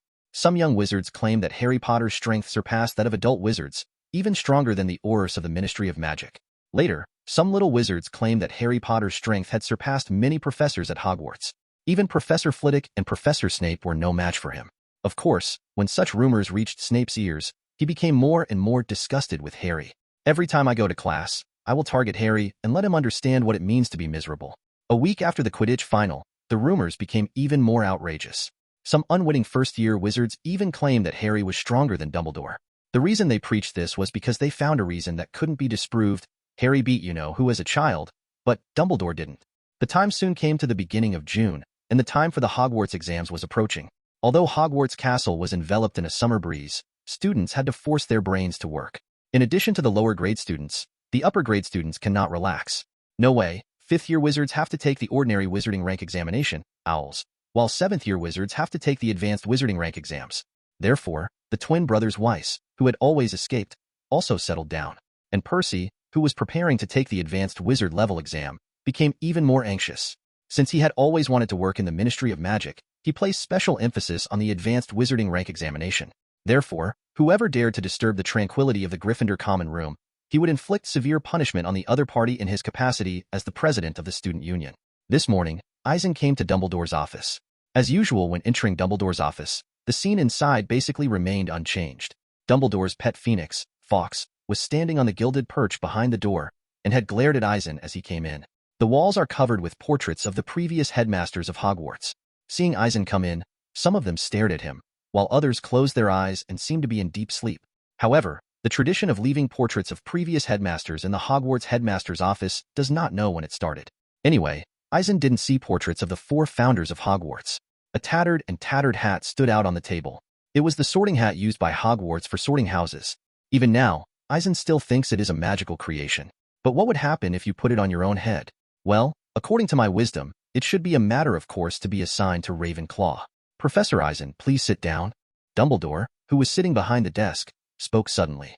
Eisen nodded to restrain his divergent thoughts and sat on the chair next to him. Seeing Dumbledore's smiling face, Eisen felt a little puzzled, wondering why he came looking for him. Could it be because of the fight between Gryffindor and Slytherin on the day of the Quidditch final? No, probably not. After all, the cause and effect of this kind of thing has nothing to do with him. So, I don't know why the principal called me over. Eisen said calmly. Yes, I have to thank you, Professor Eisen. Dumbledore pushed a bag of candies in front of Eisen, his eyes full of emotion. Thank me? I don't understand what you're trying to say. Ignoring Dumbledore's movements, Eisen frowned slightly and shrugged. I've seen everything that day, and the speed at which Harry's strength has improved is astonishing. Dumbledore didn't care about Eisen's movements, just looked at Eisen with a smile. Is this really what Dumbledore asked me for? Eisen was silent for a moment, and then changed the subject bluntly. Harry beat the team of a dozen Slytherin students? The exam is about to come. You don't want to say that you will punish them for solitary confinement, do you? No. I'm talking about the dueling team you formed and taking Harry and the others for actual combat training. Dumbledore narrowed his eyes and said slowly, Harry's amazing performance, I think it must be all thanks to you, isn't it? Well, actually, as Sirius Black said that day, Harry's talent is amazing, even surpassing his father, whether it's in Quidditch or in casting spells. Eisen had no positive. The answer was just to praise Harry's high talent. Yes, you're right. Dumbledore gave Eisen a meaningful look, muttered, and then seemed to be lost in memory. I knew from the moment I gave Harry to his aunt to raise him that he would what kind of suffering and darkness he has experienced, but he can only survive there. Since he entered Hogwarts 3 years ago, I knew that he had finally grown up smoothly. But the dangers he faces are much more than that. You know, Voldemort's target was always Harry. I don't want that kid to suffer, but he has to face the danger that is coming. Therefore, I consciously cultivate him, and hope that he will have enough courage to bear all that in the future. Everything Dumbledore had arranged. Of course Eisen knew what was going on. However, under his interference, almost all the Horcruxes were found and destroyed, so there was nothing to worry about. However, Voldemort's Horcrux has been basically destroyed. Whether he can come back in the future is another matter. This is what Eisen said in a very flat tone. That's right, I have to say, after you entered Hogwarts, Eisen, you brought me a big surprise. Dumbledore was slightly touched after hearing this. However, under your teaching, Harry's strength has improved so much it's amazing, and it's something I didn't expect. So, what do you mean? Dumbledore's words seemed to have other meanings. Eisen watched Dumbledore raise his eyebrows, and waited for the other party to continue. I suppose Mr. Weasley and Miss Granger are as amazing as Harry, aren't they? Dumbledore suddenly mentioned the other two of the trio. Well, almost. This is not something that can't be said, so Eisen didn't refute. So, Professor Eisen, what do you think of reopening the dueling club? Dumbledore's eyes flashed, and he made another suggestion that surprised Eisen. You want me to be in charge of the dueling club? Seeing Dumbledore's expression, Eisen suddenly understood his intention. After seeing Dumbledore's slight nodding gesture, Eisen couldn't help but gasp. Good guy. Eisen called the good guy. This Dumbledore will not be watching him train Harry's strength, so I want him to train all the little wizards to this level. You know, when Eisen was teaching the trio, he did his best. The key is to let them enter the dream world and go through a very long time of actual combat training to reach this level. Forming a duel club and pulling all the little wizards into the dream world for training. Eisen is not without that ability. However, he was not very willing to expose his trump card with such a big fanfare. Principal Dumbledore, Eisen pondered for a moment, and then said solemnly, I have to remind you that the rapid improvement of Harry's strength may be related to their talent and hard work. What will happen to other little wizards? There is no guarantee. So you agree? Dumbledore asked nonchalantly, with a look of surprise on his face. I don't think I have any opinion. Nodding, Eisen said nothing more. Anyway, the dueling club can be done as it should. Big deal, just like Lockhart. Let the little wizards fight in pairs. At most, it is enough to teach them some commonly used spells and give them more practical training. As for pulling them into the dream world and applying a time buff, Eisen has no such plan. Even if he cheated on Fred, George, and others, he had to think carefully about it. Chapter 69. Reform of Defense Against the Dark Arts. So, when do you think it would be appropriate to reopen the dueling club? Dumbledore posed the question to Eisen. The final exam is only a few days away. Why not reopen the dueling club after the new school year starts? Thinking about the current time, Eisen decided to push it to the next school year. Nice idea, Dumbledore said with satisfaction, clearly agreeing with Eisen. Nodding slightly, Eisen fell silent. After a while, he seemed to think of something, and suddenly looked at Dumbledore and asked, Professor Dumbledore, with all due respect, since you think you need to improve the actual combat level of young wizards, why don't you reform the defense against the dark arts class? Reform? Dumbledore looked at Eisen in surprise. That's right, Eisen hesitated for a moment but continued. You must be very clear about what the defense against the dark arts professors at Hogwarts have been like for a few years. Maybe only Professor Lupin taught something works great for them. But why not include actual combat and duels in the teaching content of defense against the dark arts? In this way, it seems that there is no need to focus on opening the dueling club, right? You're right. If the defense against the dark arts professor could teach something real, those students would never be at the same level as they are now. Dumbledore nodded, and then continued in a tone. But, Black, I think you know what's wrong with the position of Professor of Defense Against Magic. Voldemort's curse on this position? Eisen said flatly. That's right. This makes it impossible for the professor of this course to stay for a long time. Dumbledore sighed. Over the past few decades, the Professor of Defense Against the Dark Arts has changed every year, and now we need to find someone to take on this position. It's getting harder and harder for wizards and positions. But even if this is the case, it won't affect the time for actual combat and duels in this class. Eisen nodded while spreading his hands and said, for example, Principal, you can directly set a limit for this class. Anyone who teaches this class must set aside half an hour in each class for the students to practice. It's a very constructive idea, but if you change a professor every year, the actual content of the students will not be unified. Dumbledore said and looked at Eisen, as if waiting for him to provide a solution. Hearing what Dumbledore said, Eisen fell silent for a moment. No way, what Dumbledore said was indeed a big problem. Judging from the current situation of Hogwarts School, the Professor of Defense Against the Dark Arts will change every year. For example, a professor taught the young wizards for a year with his own teaching method and also trained their combat abilities. But suddenly another professor comes over, and it is very likely that the actual combat style taught will completely change. As a result, the actual combat content cannot be unified, and the actual combat training results of the little wizards may not be very ideal. So, if the curse that Voldemort gave to the Defense Against the Dark Arts class doesn't disappear, the problem cannot be completely resolved? Eisen said slowly. I think so. Dumbledore agreed with Eisen. So, Professor Dumbledore, have you ever thought about changing the name of the Defense Against the Dark Arts class directly? Eisen narrowed his eyes and proposed a method that opened his mind. Another name? Dumbledore stared at Eisen suddenly for a moment. That's right, Eisen nodded emphatically. Since Voldemort put a curse on the Defense Against the Dark Arts class, it's fine to just change the name of the Defense Against the Dark Arts class. Nice idea, but I'm not sure it will work. Dumbledore's eyes lit up and he hesitated. If you're worried about curses, it's better to keep the Defense Against the Dark Arts class and add another class directly. Eisen put forward his suggestion again. You mean, just leave the Defense Against the Dark Arts class vacant? Dumbledore's face suddenly became full of surprise.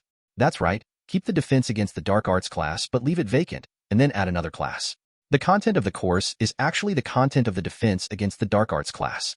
Eisen's tone was calm. But if the content of the course is still the content of Defense Against the Dark Arts, I doubt that the curse will still work on this newly added course. Dumbledore frowned suddenly. Based on what you know about Voldemort, would he have thought you would change the name of Defense Against the Dark Arts? Eisen asked rhetorically. No, our minds have been frozen long ago, and he won't think I'll change the name of Defense Against the Dark Arts. Dumbledore frowned. In this case, I think it is necessary to leave the Defense Against the Dark Arts class vacant and add a new class. Eisen nodded and continued. Everyone doesn't know if this is useful, but what if it is useful? You're right. Dumbledore said slowly. So, what do you think the new class should be called? What is the name of the new course? Eisen thought for a moment. The content of this course is essentially the same as that of Defense Against the Dark Arts, so the name should naturally be similar. For example, Self-Defense from the Dark Arts class, Defense Against the Dark Arts class, Defense Against the Dark Arts class, Defense Against the Dark Arts class, etc. What do you think? What about it being called Defeating the Dark Arts? Eisen said casually. Very well, I think the name you mentioned is very suitable, Dumbledore said, looking very satisfied with the name. By the way, do you think it's necessary to leave the classrooms of Defense Against the Dark Arts empty? Eisen suddenly remembered this and asked quickly. Do you doubt that the scope of the curse includes the classroom? Dumbledore looked thoughtful. Teaching in the classroom, those students are definitely fine. But it cannot be ruled out that the curse will not be aimed at the professor who is teaching in the classroom. Eisen shrugged his shoulders. I see, it does seem possible, said Dumbledore. So, Principal, do you have anything else to do? Eisen paused, stood up from his chair, and planned to leave. Oh, nothing else. Dumbledore also stood up. But just as Eisen opened the door and was about to leave, Dumbledore suddenly stopped him. Professor Eisen, what do you think of Sirius Black? Sirius Black? Eisen looked at Dumbledore suspiciously, and when he found that he was looking at him indifferently, he hesitated for a moment, and then continued, I think he should be a qualified godfather. See, it turns out that Harry is happy living with him. So, what do you think of him as a professor of Defense Against the Dark Arts, defeating the Dark Arts? Dumbledore continued. Eisen showed doubts on his face, but he knew something in his heart. It seems that the other party has already listened to what he said to Blake. As for the job as a professor at Hogwarts, presumably after the last Quidditch final, Black approached Dumbledore to apply. You don't think it's appropriate? Seeing that Eisen was silent, Dumbledore spoke again. No, I don't have any opinions. I just think Harry will be very happy when he finds out. Eisen shook his head. Okay. Dumbledore nodded with a smile. By the way, don't forget to take you to meet someone during the holidays. Okay. Thank you, Professor Dumbledore. Eisen was taken aback for a moment, and then seemed to think of something with a smile on his face. Opening the gate, Eisen hurried away under the watchful eyes of Phoenix Fox. At noon, when Eisen was eating in the auditorium, he ran into the trio.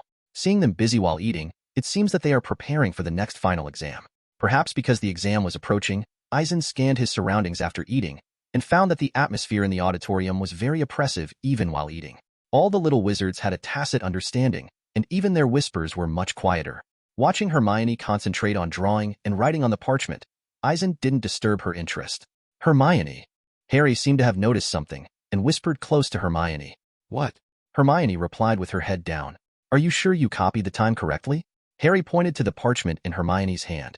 As soon as the god's perspective was opened, Eisen could clearly see the contents on the parchment. That was the exam schedule Hermione had drawn up for herself. It was nothing, but the times listed above are interesting. Monday, 9 o'clock, arithmetic divination. 9 o'clock, transfiguration. Lunch. 1 o'clock, the spell. 1 o'clock, ancient runes. In this regard, Eisen didn't feel anything. After all, Hermione took a few extra classes, so naturally she had to take a few more exams. However, the time of the exam was also scheduled to be repeated, which was beyond Eisen's expectation. Yes, of course I didn't copy it wrong. Hermione picked up the parchment and read it carefully several times, and said in a serious tone, But, you can't sit in 2 exam rooms at the same time. Harry scratched his head. No, but Professor McGonagall will help me. Hermione simply replied, then stacked the parchments one by one, and then began to enjoy her lunch. Chapter 70. What Hermione is Afraid of. Hearing Hermione's simple answer, Harry and Ron glanced at each other, and did not continue to tease Hermione. After all, Hermione's temper was indeed a lot more irritable when the exam was approaching. Suddenly, there was a flapping of wings over the auditorium, and then an owl landed in front of the trio. Eisen noticed that the owl was Harry's pet Hedwig. It had a note in its mouth, apparently meant for Harry. It's from Hagrid. Harry took the note from Hedwig's mouth and opened it after saying a word. What did Hagrid say? Ron leaned forward and asked. Buckbeak's appeal date is set for June 6th, Harry said, glancing at the note. Oh, that's the day our exams end, Hermione said after taking a big mouthful of jam bread. They're here to hear the appeal, Harry said, looking suddenly sour. Ministry of Magic and a executioner. They're bringing the executioner for the appeal. It sounds like they've decided to execute Buckbeak. Hermione looked up in shock. That's right, that's it. Harry folded the note and said slowly, How could they do this? Ron waved his hand angrily, almost smashing the dinner plate. We spent so much time looking up information. How could they ignore it? Professor Eisen, you said you have a solution? Harry looked at Eisen and said calmly. From the fact that the Ministry of Magic brought the executioner to listen to Hagrid and Buckbeak's appeal, it can be seen that the Committee for Dealing with Dangerous Creatures seems to have made up their minds to execute Buckbeak. From Harry's point of view, it must have been Malfoy's father's idea. Since Gryffindor won the Quidditch final and swept the entire Slytherin team by himself, Malfoy has obviously restrained himself a lot. But in the past few days before the exam, Malfoy always secretly laughed at him and swore that Buckbeak was dead. There was nothing Harry could do about it. He could only make sure he didn't copy Hermione's actions and slap Malfoy's face. Right now, suddenly learning that the Ministry of Magic came to listen to the appeal with an executioner, Harry could only place his hopes on Professor Eisen. Don't worry, there are still a few days until June 6th. I will rescue Buckbeak, Eisen said, and gave the trio a reassuring look. Hearing Professor Eisen's assurance again, the trio breathed a sigh of relief. But, Eisen said suddenly, seeing the trio's fearful look, he didn't continue to tease them. I will rescue Buckbeak. You must keep it a secret. Otherwise. Understood, Professor Eisen. We won't reveal it. The three of them immediately understood, and Harry and Ron even patted their chests to express that they would not reveal it. Soon it was time for the exam. For all little wizards, this is a test of the learning achievements of a school year. Soon the Transfiguration exams will begin. But the exam content of this course caused many young wizards to complain to the sky. Because the test task assigned by Professor McGonagall is to turn the teapot into a turtle, and the finer it becomes, the higher the score. Unfortunately, the third-grade students lamented the difficulty of the content of the exam. However, unexpectedly, the trio was exceptionally energetic. I don't know if it's because Eisen often takes them to practice in actual combat, so that they can control their own magic power far more than other students. Hermione turned into a turtle so well, there is no trace of the teapot on it, and even the lines on the turtle's shell are clearly visible. It's okay. I've become a bit like a turtle. After the Transfiguration exam, they began taking the Charms exam. For the exam content of this course, the trio is absolutely at their fingertips. Professor Flitwick arranged the content of casting the happiness spell. Although Eisen didn't give them enough time to practice the happy spell, they had mastered the spell perfectly during the class. Early the next morning, Hagrid presided over the Protection of Magical Creatures exam and gave a fairly simple exam task. Perhaps it was because Buckbeak was about to be executed, so Hagrid basically didn't pay attention to the exam. He prepared a big bucket of fresh flobbercaterpillars for all the young wizards who took the exam. If after an hour, the flobbercaterpillars are still alive, then they have passed the test. And the flobbercaterpillars reproduced very fast, so all the little wizards passed the test. The potions class exam in the afternoon was a disaster for many people, especially for Harry. Not knowing whether it was because he didn't like Harry at first, or because Harry swept Slytherin's Quidditch team by himself, Snape stared at Harry firmly in the examination room. When Harry left the examination room, he even suspected that he had only scored a 0. The astronomy class exam at midnight, of course, was done by Eisen himself. The content of the exam is quite simple, as long as you observe the planets in the highest astronomy tower and draw a star map. After all, Eisen didn't mean to embarrass those little wizards. Otherwise, how many galaxies are there in the Corania-Kia supercluster? Eisen was sure no one in the entire world could answer that. After all, this concept will not appear until 10 years later. After the astronomy exam, there is the herbal medicine exam. Then came the defense against the dark arts exam. Although Professor Lupin has left the school, the contents of the defense against the dark arts exam are still those taught by Professor Lupin. The exam was presided over by Dumbledore himself, and the way of the exam surprised the little wizards. Dumbledore sent them outside and gave them a test in the style of an obstacle course. The students had to wade across a pool that harbored Grindylow and then walk across a hollow filled with red hats. Afterwards, wading through a swamp that was disturbed by Zinkpunk's false instructions, and finally entering an old box to fight the Borg. It has to be said that the content of the exam arranged by Dumbledore is very suitable, which happens to be the content that Harry and the others have learned in class. Eisen got a general idea of the exam results of the little wizards. Basically, all the little wizards got satisfactory results. After encountering Hinkpunk, Ron was distracted by wrong instructions and got stuck in waist-deep mud. Harry even passed all the checkpoints with full marks. On the contrary, Hermione passed the previous level smoothly, but unfortunately, she made a mistake in the battle with Borg in the last level. At that time, Eisen saw that Hermione rushed out screaming after entering the old box for a minute, startling many people at the scene. What did everyone think Hermione would suffer? As a result, Hermione said she met Professor McGonagall inside and was told she had failed all her exams. It's unbelievable that this is what Hermione is afraid of, a girl in Gryffindor murmured in her companion's ear. Is the thing she's afraid of failing the exam? Or Professor McGonagall? You'll have to ask her yourself? Good exam. There will be exams for divination and Muggle studies next, right? Eisen greeted the trio and returned to the castle together.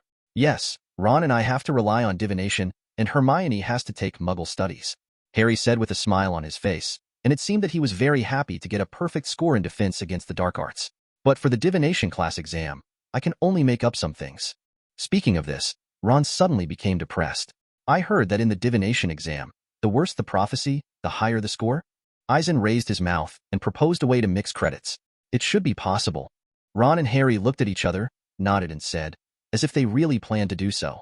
Walking through the venue to the end of the stairs outside the castle gate, a short and fat figure stood in front of several people. Wearing a pinstriped cloak, he was staring out at the field. This is Cornelius Fudge, Minister of Magic. When seeing this person, Eisen already understood that he should come to the school to listen to Hagrid's appeal. It's just that it said it was to hear the appeal, but in fact it was to witness how Buckbeak, the hippogriff, was executed. Seeing Cornelius Fudge's innocent look, Eisen couldn't help curling his lips. If you don't know what kind of person he is, you will really be deceived by his appearance. Chapter 71. Ready to do it.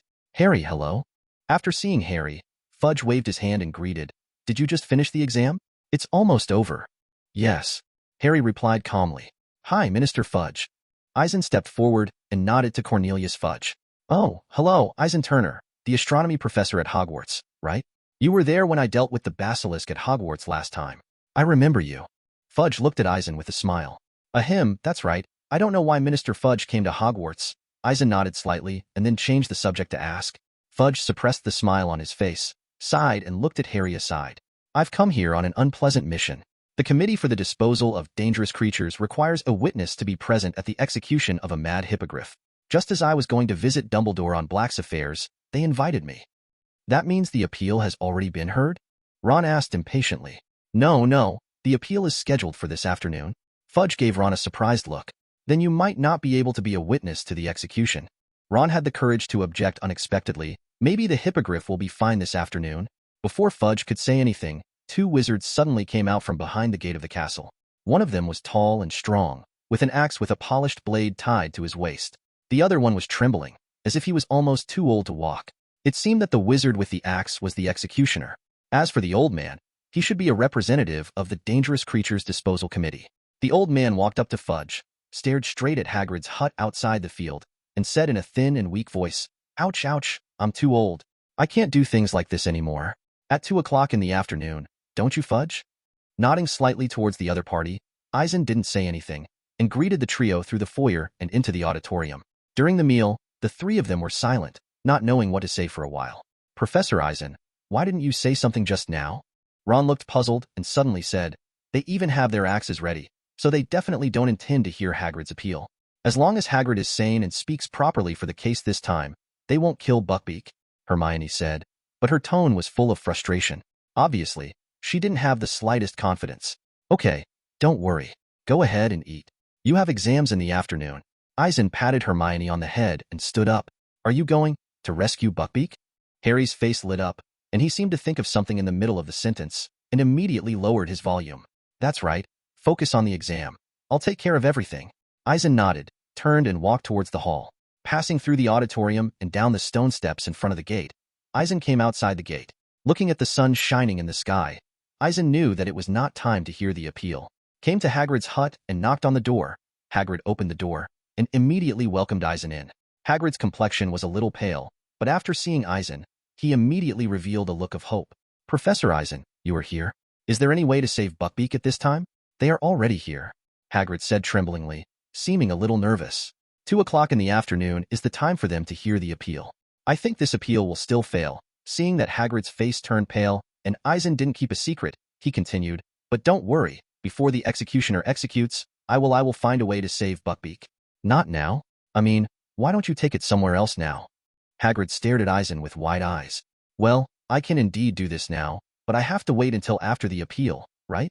Eisen pondered for a while and said his plan. "Hagrid, I must remind you that after the appeal fails, you will tether Buckbeak outside, then come back here and never go out again." "Awoo awoo." Luke howled and scurried around Hagrid's legs, as if fighting for favor. "Can't go out until the time of the executioner?" Hagrid reached out and hugged Luke. "Of course I don't want to go out and watch Buckbeak be executed. What I mean is, if I want to save Buckbeak, then you can't be there.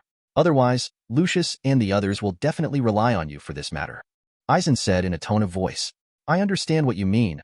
I will hide in my hut and not go out." Hagrid seemed to have thought of something, showing a sudden realization expression. "Well, after Eucalyptus loses the case, don't tell Harry them yet, lest they sneak over and implicate them in the matter." Eisen nodded and continued. "Okay, thank you, Professor Eisen." Hagrid shook his head with a smile on his face. After leaving Hagrid's hut, Eisen went directly to the highest point of Hogwarts, the astronomy tower. Then turned on the observation feature to watch every move of Hagrid's hut from the perspective of God. Time passed slowly, and the little wizards were coping with their exams in the castle, and they had no idea what was going to happen outside. It was exactly 2 o'clock in the afternoon, and Dumbledore, Fudge and others knocked on the door of Hagrid's hut. Subsequently, the elderly committee representatives began to hear Hagrid's appeal, but as Eisen thought before, people brought the executioner, which meant that hearing the appeal was just a formality. Watching all this from the perspective of God, Eisen saw Hagrid muttering something, but in the end his face collapsed, and he stopped saying anything, but tied the hippogriff in the pumpkin field, and returned into the hut. Fudge and the aged commissioner and executioner McNeil all had triumphant smiles on their faces.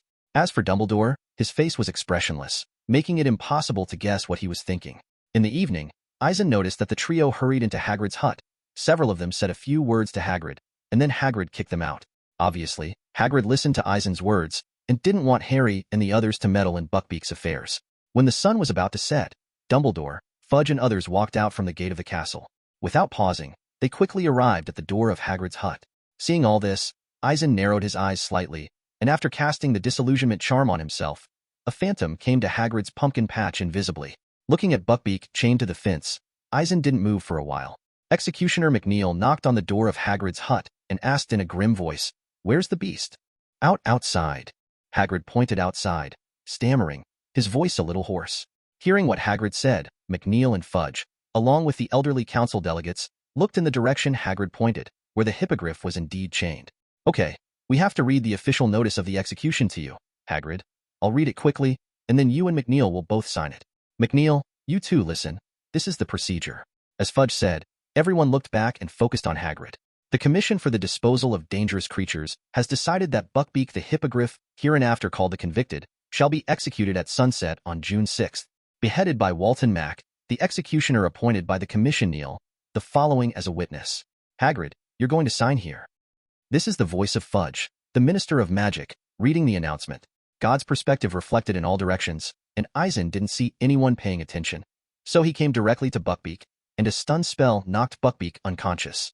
Without stopping, Eisen used the shrinking charm to directly turn it into the size of a matchbox, and then grabbed it in his hand.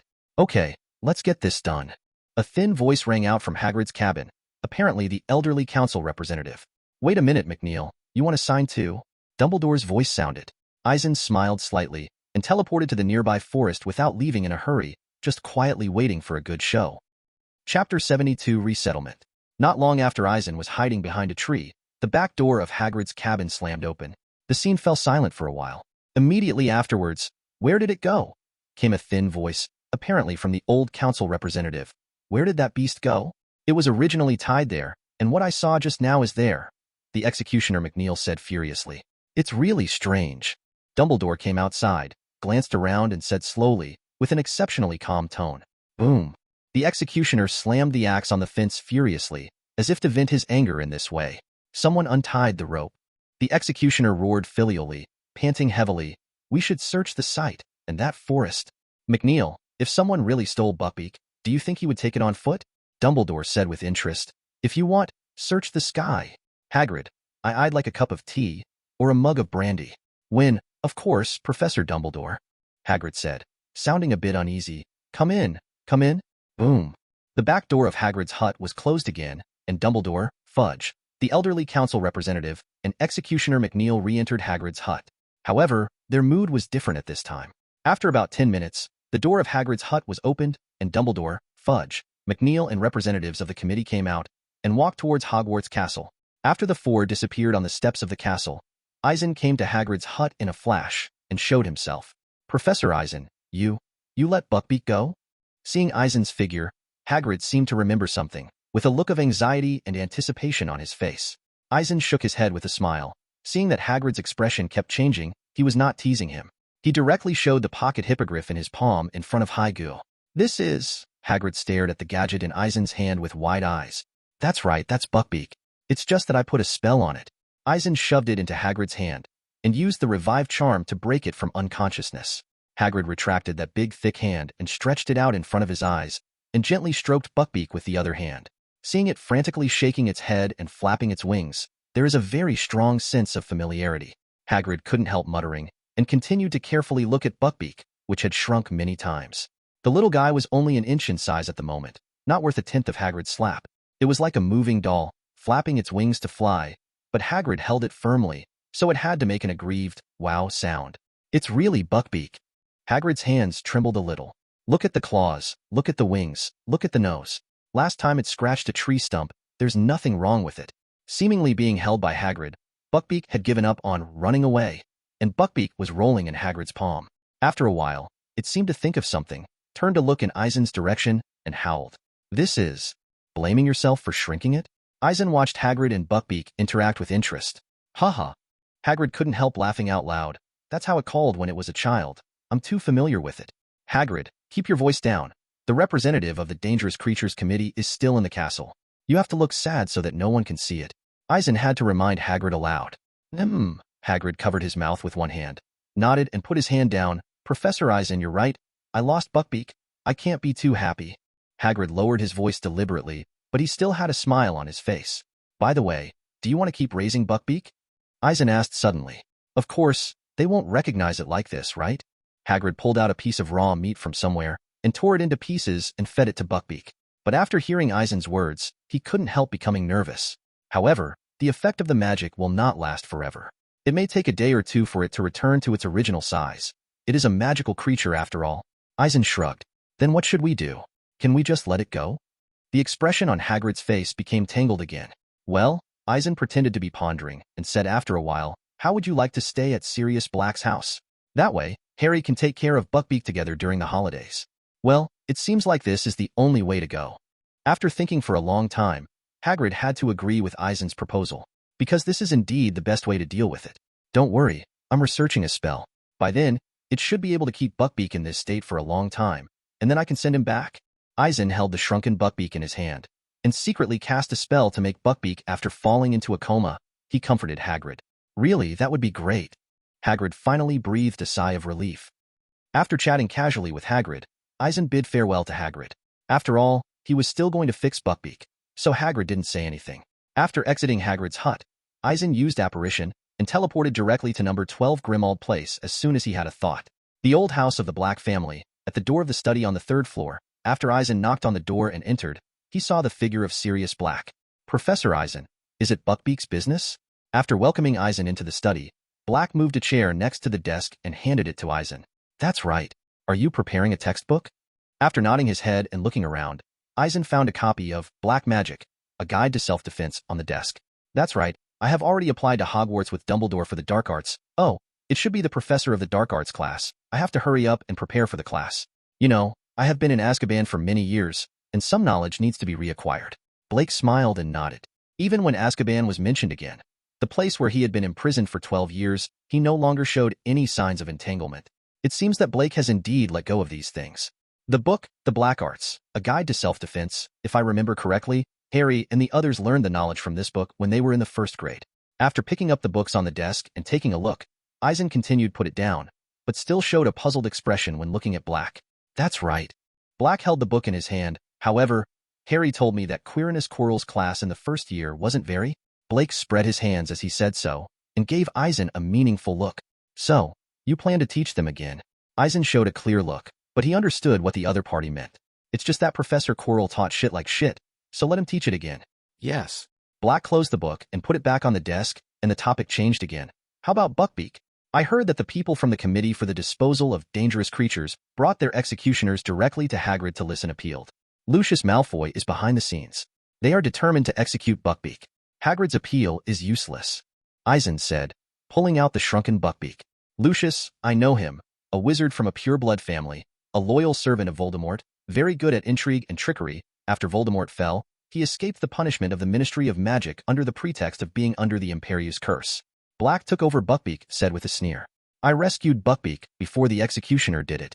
Eisen took out his wand and pointed, and Buckbeak, who had fallen into a coma, jumped up again. It seemed that the environment had changed. After looking around, Buckbeak on Black's palm waved his wings and seemed to fly away from here. Okay, Buckbeak, you're going to live here from now on. A little silver light emerged from the tip of Eisen's wand and landed on Buckbeak, making it quiet. This is, Black said in an uncertain tone after careful observation, is it the shrinking curse? That's right, it's more convenient to take Buckbeak away like this. Eisen nodded. However, the effect won't last long. After about a day or two, it will return to its original size. Black nodded and didn't say anything. After teasing Buckbeak with his hand for a while, he seemed to remember something, and suddenly looked at Eisen. I will go to Hogwarts soon. Is it appropriate for Buckbeak to be placed here? Eisen frowned slightly after hearing this, and had to say that this was a problem. But then, he thought of several solutions. One was to have Black take Buckbeak with him when he went to Hogwarts, or simply send him back to Hagrid. It's just that, in this way, it needs to cast a shrinking spell on it every day to hide it from others. Another method is to place them directly at Black's home, and then Black will use his spare time to return home to take care of Buckbeak. This method does not need to cast the shrinking spell every day, but Black runs on both sides. There is also a way to put Buckbeak directly into foster care with someone else, such as the famous magical zoologist Newt Scamander. If not mistaken, he should be very happy. After expressing his thoughts, Blake finally decided to choose the second method, placing it directly in his own home. As a result, Blake had to run between school and home. However, that's okay. Anyway, Blake is also idle when he is idle, and he can also exercise by running a little more. Chapter 73, Aggrieved Lucius. 20 minutes later, Eisen said goodbye to Black's hometown and returned to Hogwarts. Rescuing Buckbeak was a fairly simple matter for Eisen. However, he thought the matter was over here, but unexpectedly encountered something in the entrance hall of Hogwarts Castle. At this time, it was almost 9 o'clock in the evening, but the space inside the foyer was dispelled from the darkness by the candlelight all around, making it extraordinarily bright. The trio lined up and obediently stood in the corner of the hallway connecting the auditorium gate, as if they had made a mistake and were being tried. Opposite them stood an angry Lucius, and Dumbledore with a rather calm face. Opposite Dumbledore stood Minister for Magic Fudge. It must have been rescued by someone. The three of them went there. They must have done it. Lucius stared at Harry and the others viciously and let out a growl. When Eisen stepped up the steps and entered the foyer, what he saw was Lucius's distraught scene. Contrary to Lucius' expression, Dumbledore was not only very calm, but also extraordinarily relaxed. On the other hand, Fudge, who was on the side, seemed a little annoyed when he saw Lucius' attitude. "Okay, Lucius, be sensible," Fuji said calmly. They were not there during the execution, and everyone saw it. Giving the trio a meaningful look, Eisen came to Dumbledore's side. "Is something going on, Headmaster? Buckbeak is missing, but Lucius thinks it was Harry and they saved him." Dumbledore spread his hands out in such an innocent gesture that it almost made Eisen laugh. "They helped it escape, that's it," Lucius said in a somber tone, his face even contorted. "Where's the representative of the Dangerous Creatures Committee and the executioner?" Eisen curled his lips and asked Dumbledore in a deliberately loud voice so that everyone present could hear him. "They thought Buckbeak was a cunning brute who sneaked away and then left," Dumbledore said, looking aside at Cornelius Fudge. "Calm down, friend." Fudge yelled loudly, as if he couldn't hold his face in front of Dumbledore, and there was some sense of reprimand in his tone. "You're talking nonsense." "No, Connolly, you don't know them. They are very cunning." Seeing this, Lucius immediately emphasized something, as if trying to convince him. "Okay, Lucius." Dumbledore's tone was exceptionally calm. McNeil saw Buckbeak. There was no one else around, and it ran away in the blink of an eye. "Connolly, you were there at the time. Did you see those 3 students?" "Yes, no, of course not," Fudge said. "We all saw that there was no one else there except us." "Well, you heard that, Lucius." Dumbledore looked at Lucius and continued, regardless of how angry he was. "Unless you think that Harry, Hermione, and Ron, the 3 third-year students, able to sneak in there and take it away, without the headmaster of Hogwarts, the Minister of Magic, and representatives of the Committee on the Disposal of Dangerous Creatures. It's impossible. They can't do it." Fudge agreed, and then looked straight at Lucius.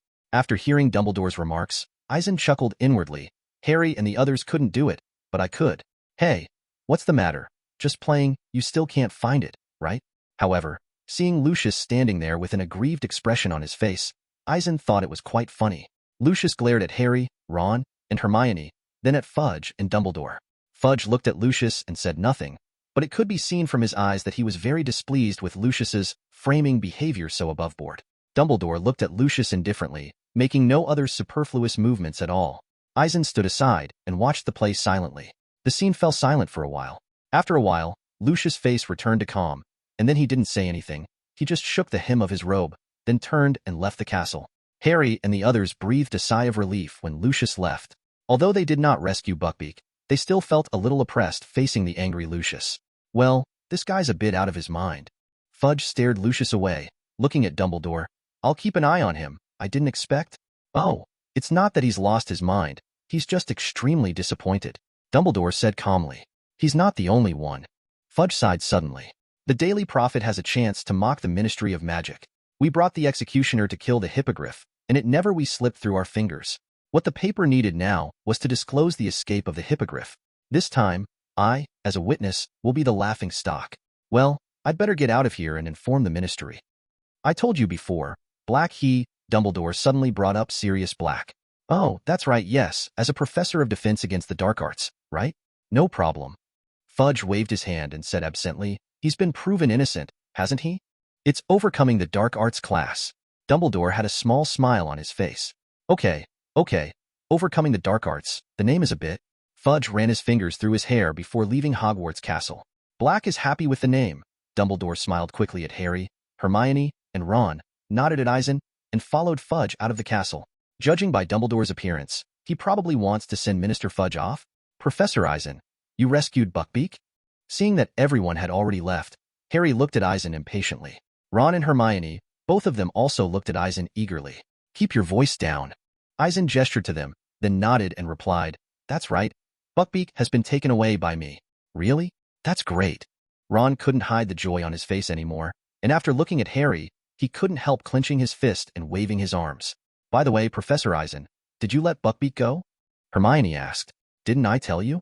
Eisen looked at her and whispered with a smile, "I put it in Sirius' house. Harry, if you go there, You will see it again. Great. Thank you, Professor Eisen. Harry thanked Eisen excitedly. Don't be so alien. Eisen shook his head slightly, then seemed to remember something, and his face became serious. However, I must remind you that this matter ends here. In other words, you have to pretend not to know about it. You have also seen what Lucius looked like before, and you don't want him to cause any trouble again. Yeah, we understand. Several people replied in unison. Seeing the gestures of several people, Eisen nodded in satisfaction. By the way, Professor Eisen, Harry's face was a little confused. Dumbledore just said that Sirius will be the professor of defense against the dark arts? Only then did Ron and Hermione think about the conversation between Dumbledore and Fudge just now, and they stared at Eisen with wide eyes. Although the news hasn't spread yet, if there are no accidents, Sirius will be your defense against the dark arts professor in your 4th grade. Eisen nodded and paused in the middle of speaking. Oh, no. Just as Professor Dumbledore said, Sirius was the professor of conquering the dark arts. However, the school didn't defeat the subject of dark arts, right? Hermione, who knew most about Hogwarts subjects, asked directly. Well, what I said. You can't tell others for the time being, understand? Seeing the 3 people nodding, Eisen continued, the defense against the dark arts class will be vacant, and the school will open a new class on defeating the dark arts course. Defense against the dark arts will be vacant. Hermione's face showed surprise. Don't worry, the newly opened class on defeating the dark arts actually teaches the same content as the defense against the dark arts class. Eisen raised his eyebrows slightly as he watched the 3 of them. Chapter 74 Conversation After the Holidays. Does that mean the school changed the name of Defense Against the Dark Arts? Ron preempted the words. Hermione and Harry showed understanding, and then looked at Eisen as well. Basically, it can be said that. Eisen nodded and said, but the Defense Against the Dark Arts course was not cancelled directly, but left vacant. Is there any difference? Ron couldn't help scratching his head. Since the name of the course has been changed to Defeat the Dark Arts, isn't the Defense Against the Dark Arts course still vacant? Isn't it redundant? I don't know. Maybe Dumbledore has other ideas. Eisen shook his head decisively, not telling them the truth of the matter. Never mind the name of the class. What do you think Sirius is going to teach us? Harry patted Ron on the shoulder. Will he teach us Animagus to transform?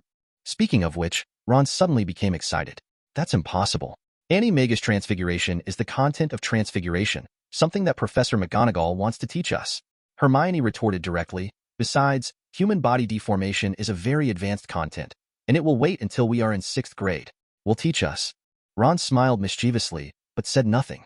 Okay, don't think so much. Eisen interrupted the discussion of the 3. The exam is over, so you don't have to stay up all night, you go to sleep. Early the next morning, when Eisen was wandering around the school, he found that the entire castle was almost deserted. The hot weather suddenly turned and stopped, which made many people breathe a sigh of relief. At the same time, because the exam was over, many people took time to visit Hogsmeade. However, for Eisen, there is no need to worry about these. In addition to flipping through books in the library to fill the memory palace in the dream world, Eisen has been working on his magical abilities. Of course, the trio was completely free. In the 2nd week of June, the last day of term, the school announced the students' test results. Harry, Ron, Hermione, they passed every class. Yes, they even passed Snape's potions exam. Fred and George, narrowly passing the ordinary wizarding ranks, took their OWL certificates. As a graduate who was about to graduate, Percy successfully passed the most advanced S exam and successfully obtained the certificate. At the end of term dinner, Gryffindor successfully won the Academy Cup because of his outstanding performance in the Quidditch competition. So, at the dinner, Dumbledore transformed the scarlet and gold decorations to celebrate. Everyone was celebrating, especially the little wizards of Gryffindor, and everyone was laughing. Of course, compared to Gryffindor, the atmosphere of Slytherins on the other side is not so friendly. The next day, the Hogwarts Express stopped at the station, waiting for the little wizards to board. Eisen meets the trio in the auditorium. Apparently, after breakfast, they were going to go their separate ways. I want to see Professor McGonagall this morning, just now. I have decided not to take the Muggle Studies class. Eisen was sitting with Harry and the others at dinner, and Hermione broke the news out of nowhere. You have plenty of time and your test scores are excellent. How could you suddenly think of giving up? Eisen looked at Hermione in surprise. You know, Eisen not only gave Hermione a bracelet that can make her full of energy, but also gave her time to increase the buff. Eisen was a little surprised that she had dropped Muggle Studies anyway. Yeah, your test score is 320%. Ron couldn't help but say. I know. Hermione looked at Eisen, blushed a little, as if she was sorry for Eisen's hanging up on her, and hurriedly explained. I feel a little uncomfortable with the frequent use of that timer. I have already handed it in well. After Muggle Studies and Divination, I have a normal schedule. Very good. I support your decision. Eisen nodded, but didn't blame anything. Anyway, Hermione can decide for herself. You didn't tell us about the timer. No wonder you can appear in 2 classrooms at the same time. Ron looked a little bitter. Aren't we your friends? That's really cool. Hermione, you should have told us earlier. Harry nodded in agreement. I promised Professor McGonagall not to tell anyone. Hermione said solemnly, then seemed to remember something, saw the smile on Professor Eisen's face, and her face turned red again. Harry, are you coming to live with me during the holidays? I'll talk to my parents. I'll break the conversation with you. I already know how. Ron looked at Harry and changed the subject. That's a phone call, Ron. Eisen corrected him. Okay, call. Thanks, Professor. Ron went on. How about the Quidditch World Cup this summer? Come to my house and we'll go to the games together. My dad can always get some tickets. Yeah, I bet the Dursleys would be happy to let me go, especially after what I did to Aunt Marge. Harry said, his face not so happy. The Dursleys? Ron showed a surprised expression. Don't you live with Sirius Black? Are you going back to the Dursleys? That's right, Dumbledore told me I had to go back to the Dursleys' house once a year. Harry said with a dejected gesture. Why is that? Ron couldn't help but ask. Seeing this situation, Eisen suddenly understood. Presumably, it was Dumbledore who told him about Harry's protective magic. Next, as expected by Eisen, Harry briefly explained his situation. It was only then that Ron and Hermione realized what was going on. That is to say, the magic on your body requires you to go back to the Dursleys' house once a year to ensure that you will not be harmed by Voldemort? After listening to Harry's explanation, Ron showed a look of shock on his face. Yes, Dumbledore used magic to connect the blood relationship as a bond. Let me live with Aunt Petunia, and the protective magic on me will continue to protect me. Until I am an adult. Harry couldn't help but say sighed. Dumbledore said you would go back once a year, right? Ron asked suddenly as if he had thought of something. That's right. Harry nodded as he ate the roll. But he didn't say how long you'll stay once you go back. Ron suddenly laughed. You can go to the Dursleys' house for a day, or 2 or 3 days, and then come and live with me? Is this okay? Harry was stunned for a moment. Well, theoretically there should be no problem.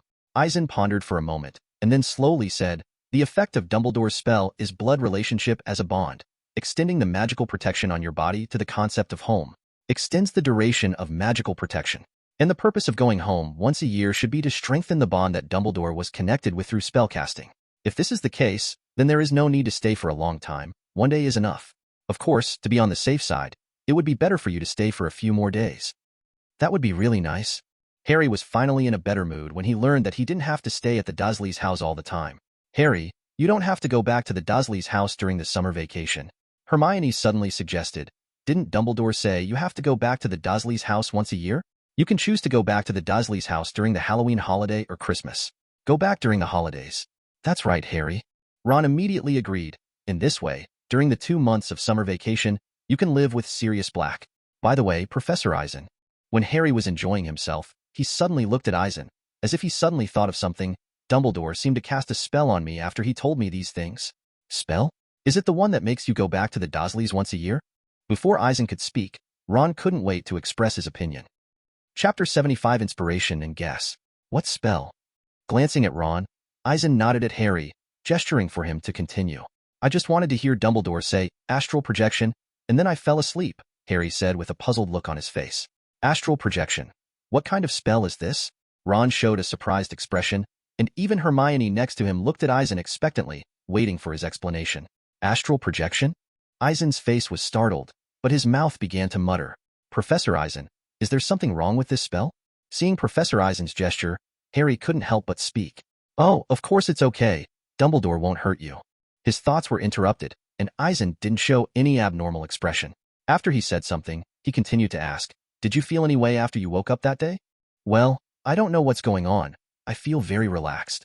Harry recalled the feeling at that time. Yes, and I slept very comfortingly that night, and my spirits were very good the next day. It must have been the night Professor Lupin left Hogwarts. Recalling that Harry's face was indeed radiant that day, Eisen nodded thoughtfully. I remembered. You were indeed different that day. Ron looked at Harry in surprise. That's right, after Professor Lupin left, I wasn't in a good mood. I thought I couldn't sleep well, but I slept well that night, Harry said softly. Astral projection. Could it be that Dumbledore has already solved the problem of Voldemort's soul fragment in Harry? Such thoughts popped up in Eisen's mind uncontrollably.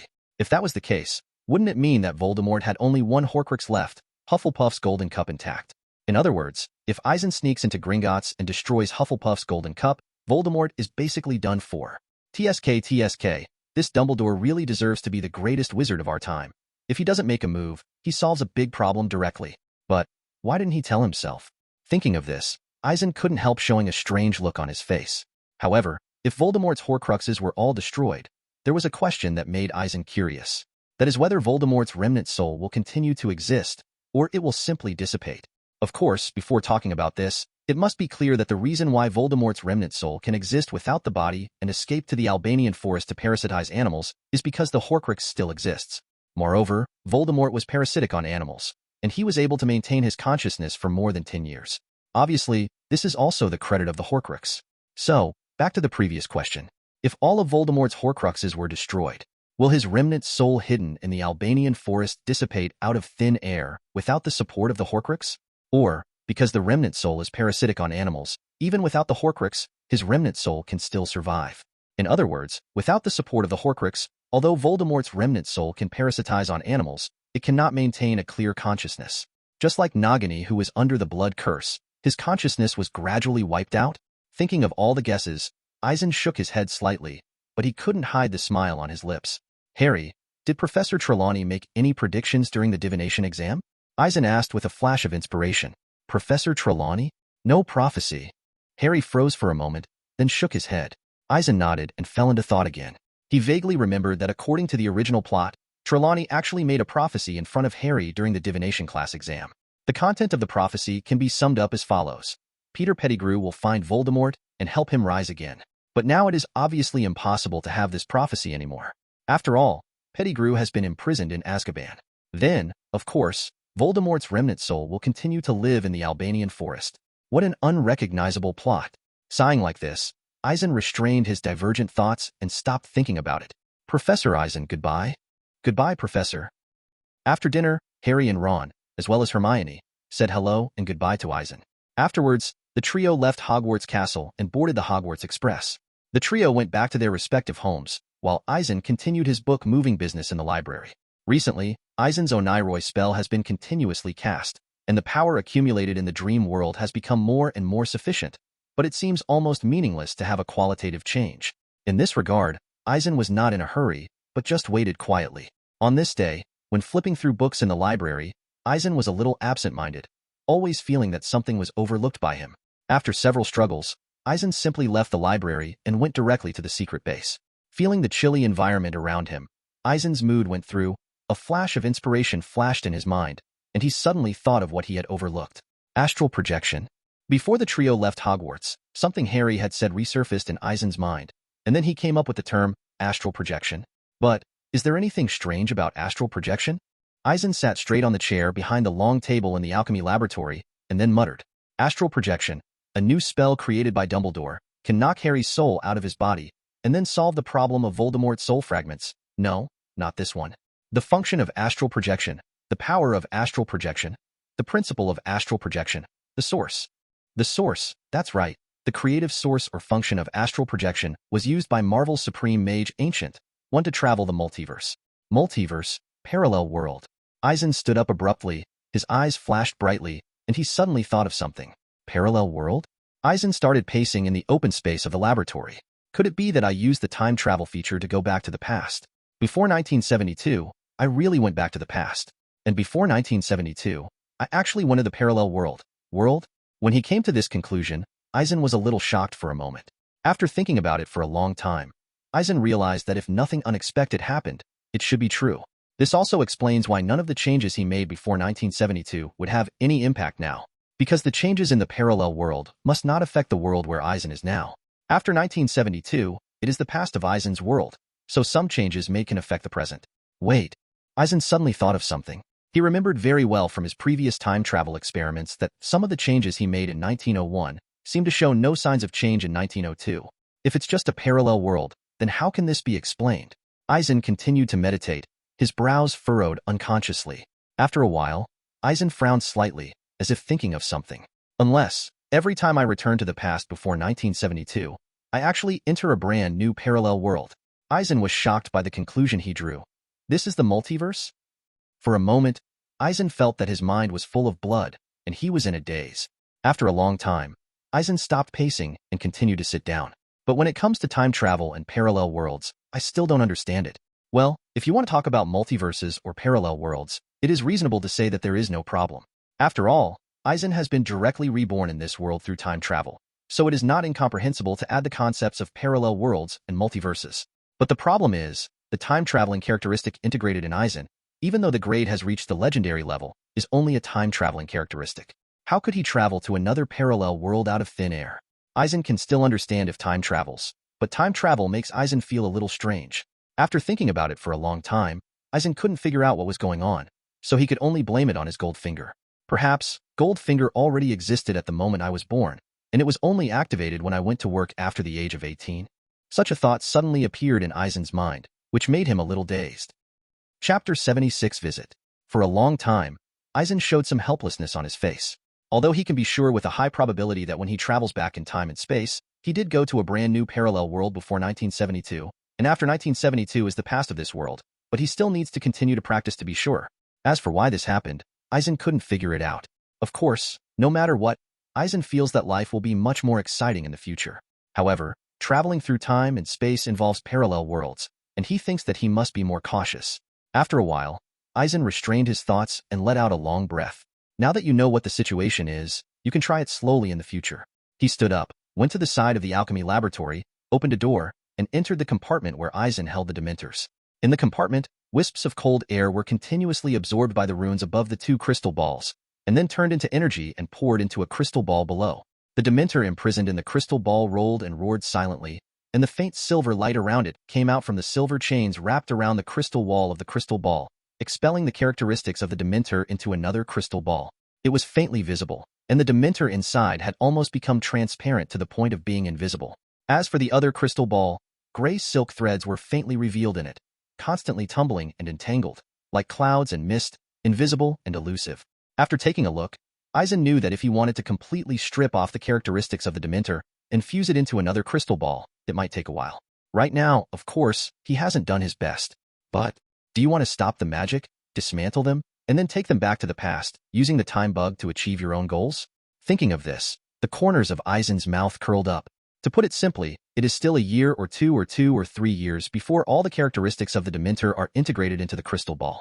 So, Eisen could go back 5 years, rearrange it and go back to the present. Apparently, for Eisen himself, although it was only a moment, 5 years had actually passed in the crystal ball. In this way, wouldn't Eisen have perfectly achieved his goal? Such thoughts flashed through his mind, and Eisen didn't hesitate, and waved away the runes running endlessly on the crystal ball, and then put the two crystal balls away.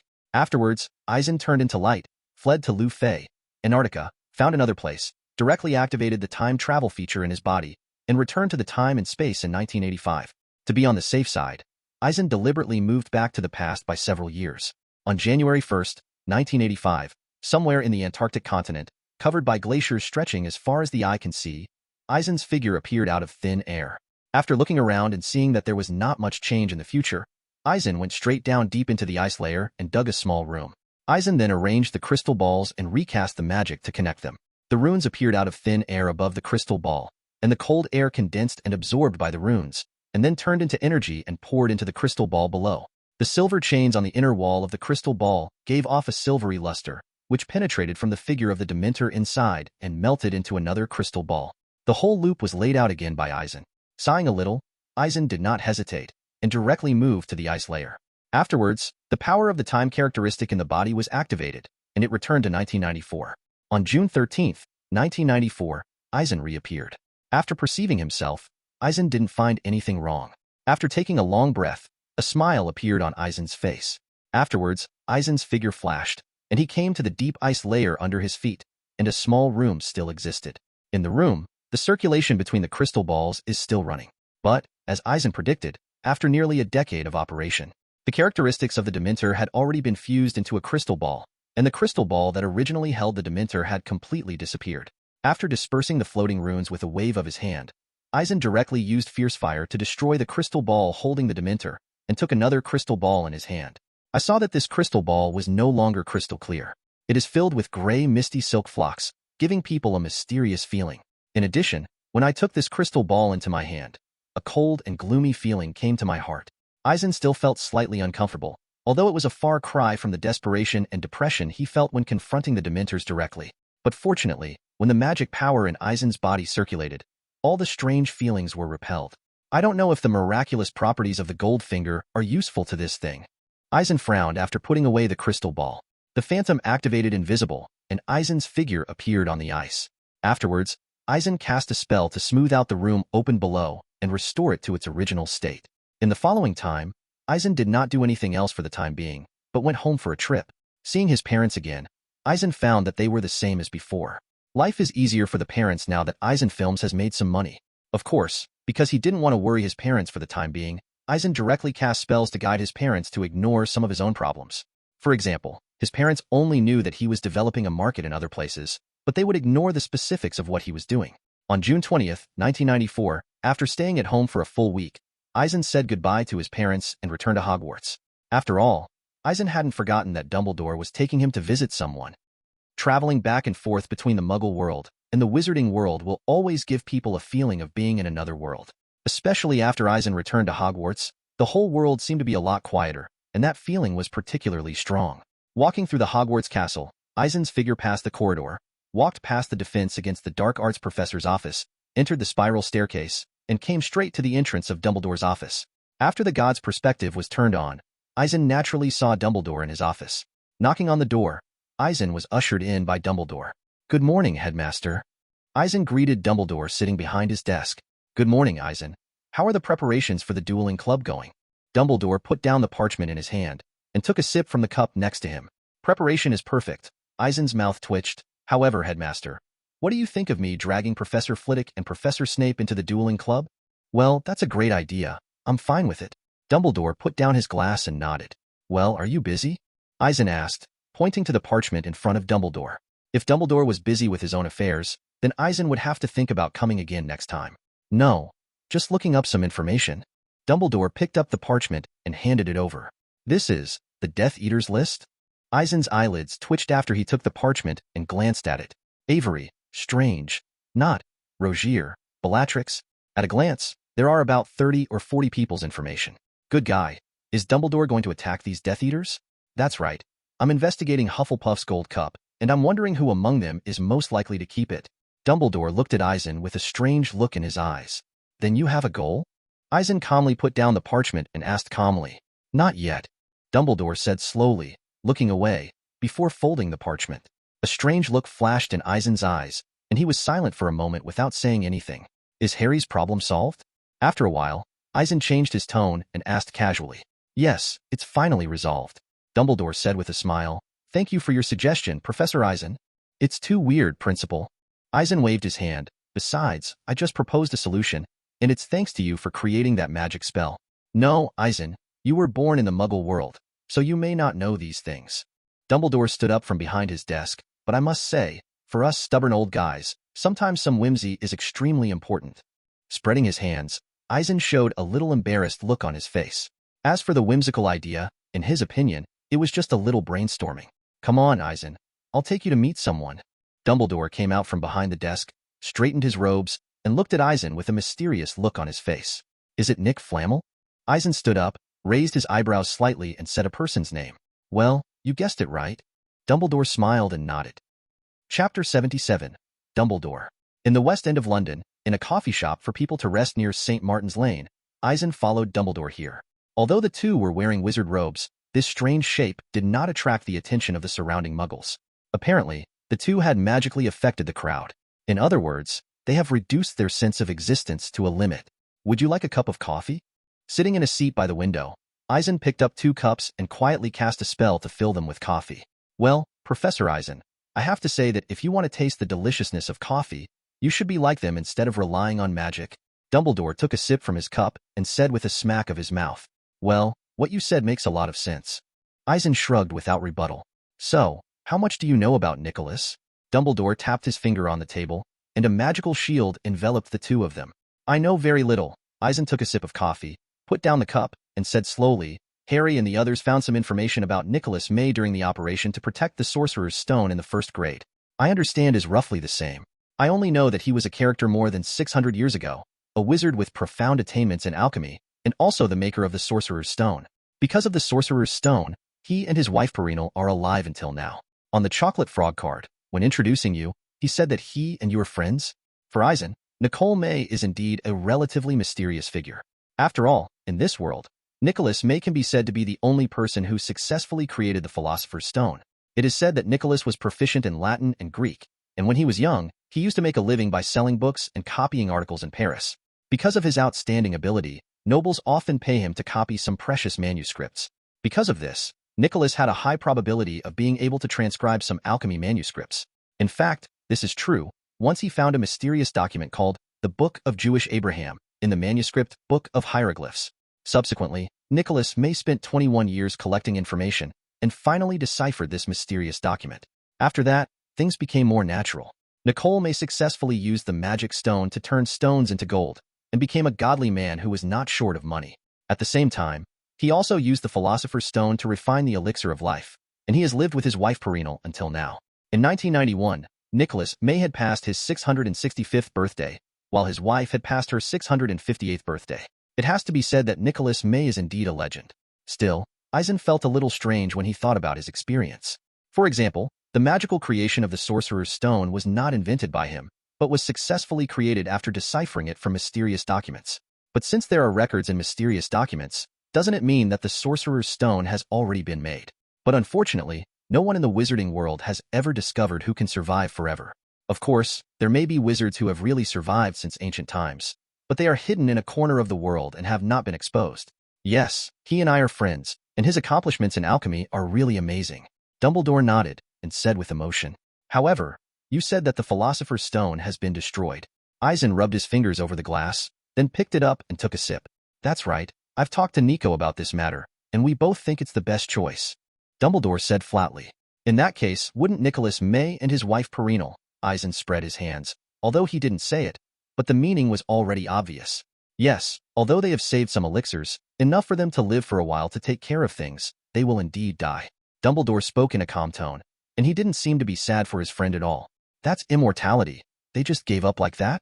Eisen said, a strange look in his eyes.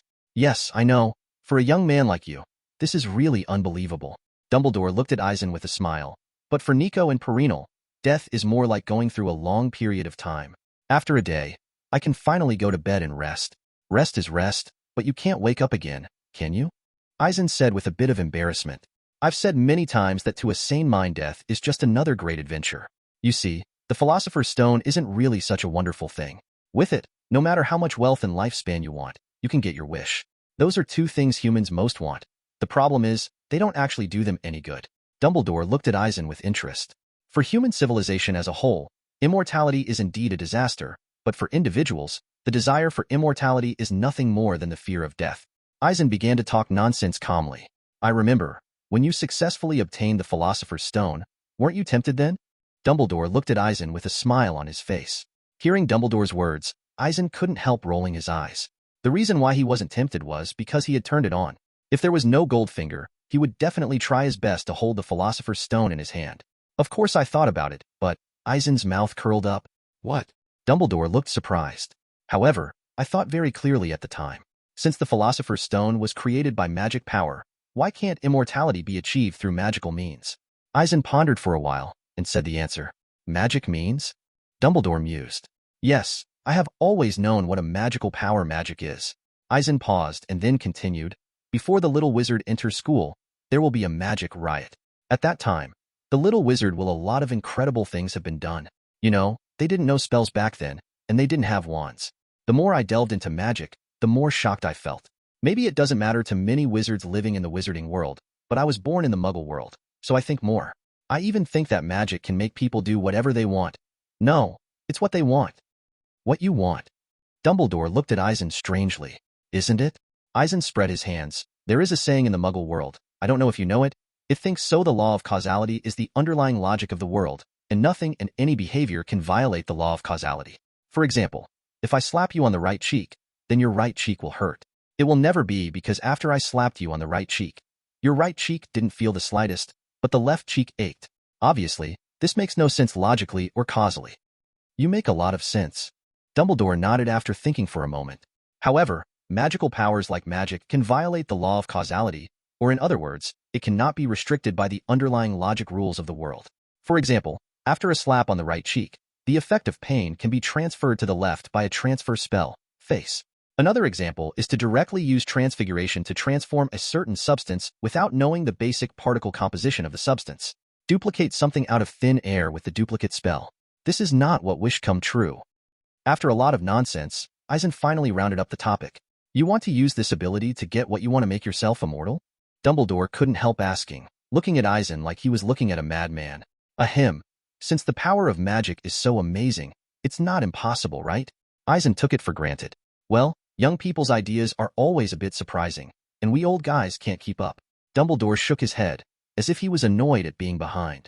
Before Eisen could continue to say anything, Dumbledore suddenly stretched out his hand and clicked in the air a few times, as if he was touching something and seemed to be receiving some information. Come on, let's go right now. Dumbledore stopped, stood up, and patted his robes. Chapter 78 Nicole Flamel. Seeing Dumbledore's movement, Eisen also stood up. Afterwards, under the leadership of Dumbledore, Eisen followed through the back door of the coffee shop and then kept shuttling through the alleys of the lively residential areas. If I remember correctly, Nicole May and his wife Perinal lived in seclusion in Devon? Eisen couldn't help but said, it's more than 100 miles away from Devon. You're right, but apart from his liking for alchemy, Nicole is also very interested in operas in the Muggle world.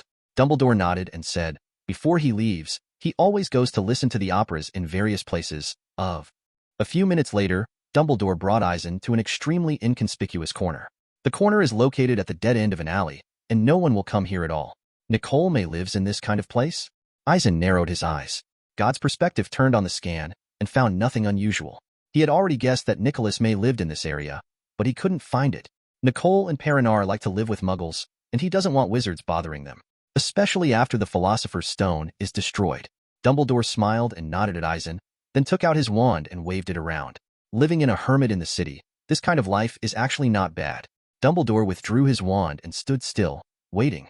In less than a minute, the space in front of him suddenly rippled like water waves, and then a piece of parchment appeared out of thin air and was grabbed by Dumbledore. After Dumbledore glanced at the parchment, he showed the contents to Eisen. It was an address. Before looking at it, Eisen had no idea about the address. After seeing it, he realized where the address was. After raising his head, the corner of the blind spot continued to go inward, and a cottage with a modern country style appeared in front of Eisen's eyes. In front of the hut, there is also a small courtyard surrounded by a circle of fences. The Fidelity Curse? Eisen looked at Dumbledore beside him. Yes, very useful means, isn't it? Dumbledore smiled, got up, and walked towards the cabin. Eisen was taken aback for a moment and followed Dumbledore without saying anything. Hey, Nico Perinal, your old friend is here to see you. After entering the fenced yard, Dumbledore yelled out with a smile all over his face. There is no need to worry about the sound being heard by others outside. Apparently, there are traces of magic here too. After Dumbledore's voice fell, an old man pushed open the door and came out. Obviously, this is Nicholas May. He looked extremely old, with white hair hanging over his shoulders, and his skin looked pale, as if he was sick. The deep wrinkles on his face, like the peeling marks on the wall, are impressive. Of course, even though he was so old, his complexion looked good, especially those emerald green eyes, which were particularly energetic. Coming out with him was an old woman. The old woman also looked very old, similar to Nicole's condition, but she seemed to be well maintained, giving off a kind feeling. Obviously, this is Perinal, Nicholas May's wife. Albus, long time no see, you're lucky. Perinal just made some new style honey chocolate toffee. It's delicious. Nicol looked at Dumbledore with a smile on his face. That's really good. I can't wait to taste it. Dumbledore beamed. Beautiful things must be shared in order to obtain more satisfying happiness. Nico smiled, and then looked at Eisen next to him. This is the Eisen Turner you have been talking about? He is indeed a good-looking talent. Albus always told me that your accomplishments in alchemy amazed him. You are too famous. Eisen bowed slightly to show respect to the other party. I just have some different ideas, which are far behind your accomplishments in alchemy. You are too humble. Albus told me about some alchemy props you made. The idea is amazing. Nicholas May looked at Eisen with admiration. Hearing this, Eisen couldn't help being a little embarrassed. But besides embarrassment, I also feel very curious. That was the level of Nicholas May's strength. The Wizarding World's introduction to Nicholas mainly focused on the Philosopher's Stone he made and his 600-year life, but he didn't mention much about his magic level. Feeling Nicholas May's strength, Eisen was almost shocked. Because in Eisen's perception, Nicholas May's level of magic power is not lower than Dumbledore's. But then, Eisen was relieved. After all, Nicholas May is the owner of the Philosopher's Stone, and the Philosopher's Stone can make people have infinite wealth and infinite life, which is something everyone knows. Since this is the case, Then during the more than 600 years that Nicole May and his wife Perino lived together, didn't some dark wizards try to get their ideas? This is obviously unlikely, but they have been living well until now. This shows that he addresses all threats. And, a very important point, before Voldemort's downfall, when he was pursuing immortality, didn't he hear about Nicholas Flamel and his Philosopher's Stone? Obviously not. So, there is only one truth. Nicholas Flamel has a power that even Voldemort can't afford. As for another possibility, is it because Nicholas Flamel has been hiding so that Voldemort can't find it? Eisen yelled in his heart. Impossible. Absolutely impossible. Okay, stop complimenting each other outside. Perino smiled and waved. Let's chat in the room. It's too stupid to stand outside all the time. Oh, you're right. I'm really sorry. People like to be long-winded when they are old. Nico patted his head and said angrily, Perino reminded me right. I almost forgot to greet the guests.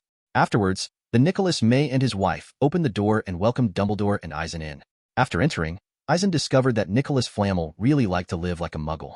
There are almost no traces of magic in the room, and no traceless stretching spell has been cast. It is just an ordinary room. Sitting in the living room of the room, Nicole and Dumbledore took the lead in chatting about homework. The two reminisce about the past, and then share their current situation. It can be seen that the friendship between them is extremely sincere. Nico, your health. Dumbledore's eyes flickered with concern. Ha, old friend, don't worry. You know, this is the choice between me and Perino. We are ready. Nico smiled and held Perino's hand. As if he could, it can be called seeing death as home. Dumbledore burst out laughing seeing Nicole so free and easy. Afterwards, Nico talked to Eisen about alchemy from time to time. Since Eisen has basically understood the book Quest for Ancient Alchemy, Eisen can understand the deep meaning of the techniques and methods that Nico said in many cases. Moreover, because Muggle-born see things from different perspectives, Eisen sometimes has some ideas that can open Nicole's eyes. Of course, Eisen has learned a lot himself. In particular, Nico specifically said a lot about the combination of runes, including the way of reducing the magic power required to drive alchemy props and increasing the power of spellcasting or magic effect, which benefited Eisen a lot. Albus told me that you made a plane mirror, which combined the means of looking glass and shape tracking and helped him solve a big problem. The idea is really great. Nicole admired looked at Eisen. This made Eisen suddenly. It seems that there are some things that Dumbledore will discuss with each other. However, Eisen was still a little embarrassed when he heard what Nico said. It's too famous. There are many magics in the wizarding world that can do that. I just cast spells to carry them on props. Eisen shook his head slightly, and, unfortunately, it is not easy to spread, because after being known by some malicious people, someone will always make counterprops. You're right, but you don't have to spread it. It's useful for Hogwarts. Nicol smiled, looking at Dumbledore as he spoke. Dumbledore nodded, looking at Eisen with deep eyes. Eisen almost couldn't help rolling his eyes. However, he had already made a decision in his heart, and after a while, he would throw the flat mirror to Dumbledore and let him worry about whether any strangers would break into Hogwarts by then. Anyway, with the growth of strength, that thing is useless to him. Chapter 79 Guess. It was already afternoon when Eisen and Dumbledore took their leave from Nicholas. It has to be said that talking with Nicholas, May gave Eisen a lot of inspiration in alchemy. Eisen has always thought highly of himself for his academic progress. After all, he is not only a time traveler, but also an awakened Goldfinger. Therefore, Eisen has full confidence in both his own strength and his research on alchemy. However, the conversation with Nicholas this time made him understand that although his alchemy attainments are advanced enough, compared with a true master like Nicholas, it is still far behind. Even now, unless Eisen brings some alchemy manuscripts into the dream world and studies them seriously for tens or hundreds of years. Otherwise, his alchemy is unlikely to surpass the opponent all at once. Of course, there's no need for Eisen to worry about this. After all, he didn't intend to really practice alchemy to the best level in the world. Anyway, after this visit and talking with Nicholas May, Eisen felt that his level of alchemy was sufficient. You know, he hasn't forgotten that he decided to study alchemy in depth at the beginning, mainly to make various magic props to serve his Goldfinger. After returning to Hogwarts, Dumbledore continued to get busy with his own affairs. He would continue to look for the one who was most loyal to Voldemort among the list of Death Eaters. As for Eisen himself, apart from practicing spells every day, he continues to move books to his dream world in the library. Of course, in my spare time, I will also conduct further research on the method of Horcrux production in advanced black magic in the dream world. Of course, because the flow of time in the dream world is adjusted by Eisen's own mind. His research on Horcrux production has been extremely long. Therefore, if Eisen wanted to make a Horcrux, he would have been able to split his own soul step by step according to the process to make it. But apparently, that wasn't Eisen's purpose. His purpose is to find a way to make Horcruxes without splitting the soul and using a harmless and side-effect-free method. However, despite spending a long time in the dream world, Eisen's research progress is still extremely slow. In addition, Eisen has made some progress in the study of how to reduce the metabolism of the human body and maintain the vitality of the human body for a long time. He rummaged through many spells, and finally found some inspiration from the freezing curse and the petrification curse. Of course, it's still a long way from real success. The July sunshine, after passing through the clouds, shone into the room through the windows and fell on the bookshelves. There is no doubt that this is the Hogwarts library. Holding a stack of newspapers in his hand, Eisen paced slowly, came to a seat by the window and sat down. After arriving at the library, Eisen didn't rush to flip through the books to fill his dream world memory palace as usual, but picked up the newspaper and read it quietly. The newspaper was ordered by Hogwarts, and Eisen brought a copy today on a whim. A front-page article in the Daily Prophet with a seemingly comical headline. A war of words between the Minister for Magic and the Director of International Magic Exchange and Cooperation. Old Barty Crouch, Director of the Department of International Magic Exchange and Cooperation, due to the acquittal of Sirius Black some time ago, his reputation has declined rapidly, and he is almost about to take the blame and resign.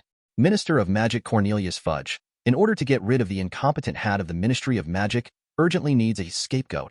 Therefore, for the old Barty Crouch's resignation, Cornelius Fudge applauded. Unfortunately, however, Cornelius Fudge, as a witness to the execution of a dangerous hippogriff by the Committee for the Disposal of Dangerous Creatures, made a blunder, making the Ministry of Magic a joke again. Barty Crouch Sr. claims that Cornelius Fudge made the same mistake as himself, and he justifies himself in this way, in order to keep his position. Cornell Fudge claimed that Barty Crouch, the elder, was a cunning and insidious conspirator, and that all of this was his conspiracy.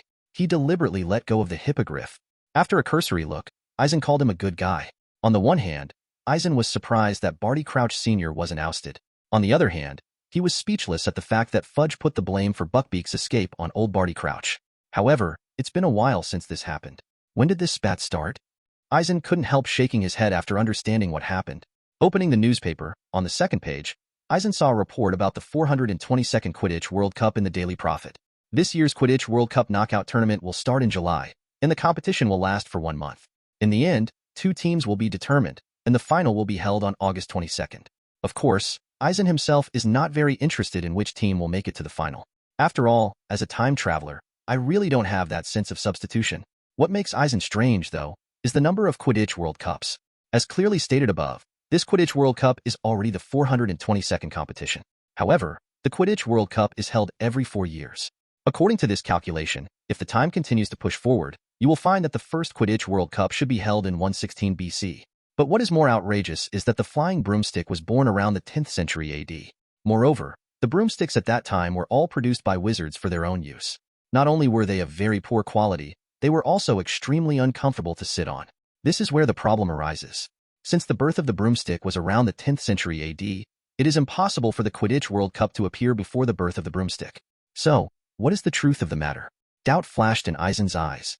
After all, such an obvious loophole is really outrageous. After thinking for a long time, Eisen couldn't come up with a reasonable explanation. Tapping lightly on the table, Eisen folded the newspaper. Then, as if thinking of something, his eyes narrowed slightly. To explain all of this, unless, Eisen murmured, suddenly thinking of a possibility that made his scalp tingle for a moment.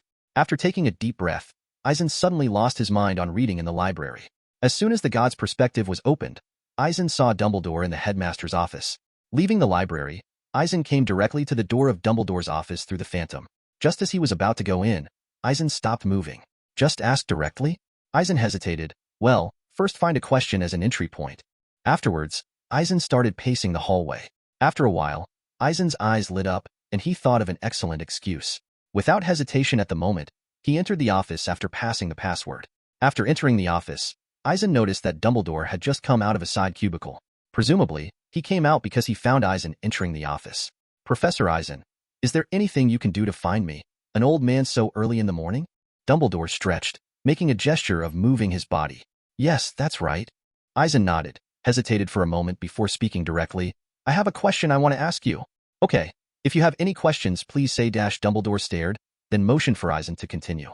A question about the fidelity curse. Eisen raised his eyebrows slightly. The place where Nicholas lived was cast with the fidelity curse. You must be very familiar with this spell, right? That's right. This spell is very powerful, very complex, and has a miraculous effect in hiding whereabouts.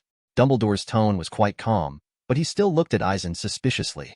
Yes, I understand that the fidelity charm can be used to keep something or something secret. Confidential information will be hidden deep in the soul of the keeper. Eisen said, his eyes flickering, in this level of secrecy.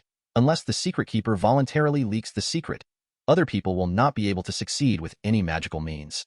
You're right, even the unforgivable curse, such as the Imperious Curse and the Cruciatus Curse, cannot bypass the Fidelity Curse. Dumbledore nodded and said, but once the keeper of the secret dies, the person who knows the secret will automatically become the new one. Secret Keeper. Chapter 30 Teaching the Patronus Charm.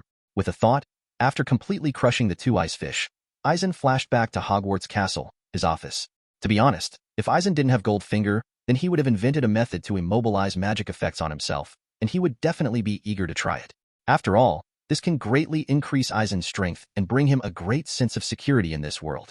But now that there is Goldfinger, after comparing the two, Eisen found that although he created such a method through experiments in the dream, compared with Goldfinger, it is still much immature.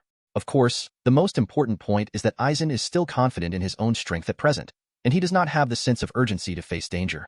Therefore, choosing to greatly increase one's own strength may carry some unknown risks, which indeed cannot satisfy Eisen. Furthermore, since such means have been created, there is still a long time in the future, and Eisen has enough time to perfect it. Perhaps, one day in the future, Eisen's means of immobilizing magical effects on the body has been perfected to the same level as Goldfinger. At that time, it is the best time for this ability to exert its effect. Of course, Eisen knew that this was not possible for the time being at his level. But even if it doesn't reach the level of Goldfinger, it must be as perfect as possible. After thinking for a while, Eisen turned the chair into a recliner and fell into a deep sleep. To be honest, I have been doing experiments in the dream laboratory for several months.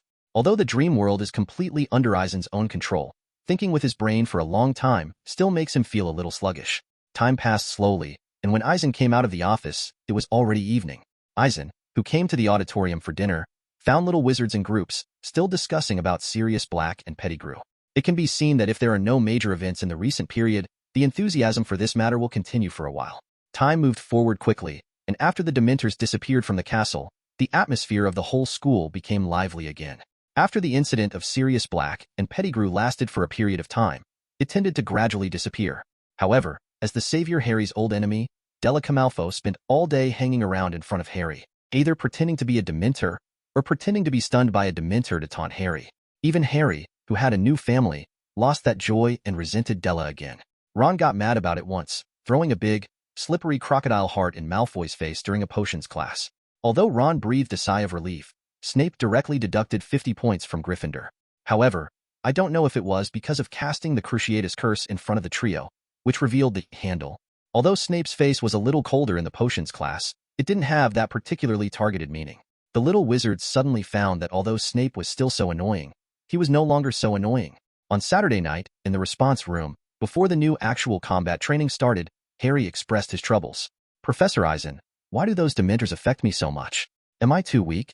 Harry was so annoyed by Malfoy's entanglement that he couldn't wait to ask the question in private. Well, it doesn't have much to do with whether a person is weak or not. Seeing Hermione and Ron looking at him as well, Eisen understood what they meant. The reason those Dementors affect you more than others, so that you pass out, it's because you have experienced horrors that no one else has experienced. Because of Voldemort? Harry pursed his lips, his throat tightened a bit. When they surrounded me, I could hear the sound of Voldemort killing my mother. Yes, that was a terrifying experience like never before. Eisen was silent for a moment, and then continued. Dementors are one of the most hateful creatures on Earth. They appear in groups in the darkest and filthiest places. They celebrate corruption and despair, capable of sucking joy and beauty out of the air. If you get too close to a Dementor, any good, happy memories of your life will be sucked away by it, leaving only the worst memories of your life, which can plunge one into fear and despair. So, it's normal for Harry to fall from his broomstick and pass out? Hermione beside him showed a look of sudden realization. That's right, believe me, anyone who faced the situation at that time would have fallen off the broomstick. Eisen nodded. But why are they going to the Quidditch match?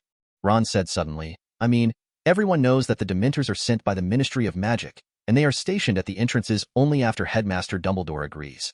Yes, they haven't gone anywhere else before. Because they're hungry. Eisen continued, narrowing his eyes slightly. Dumbledore doesn't let them into the school, so they're always hungry. I told you earlier that positive emotions are a feast for them.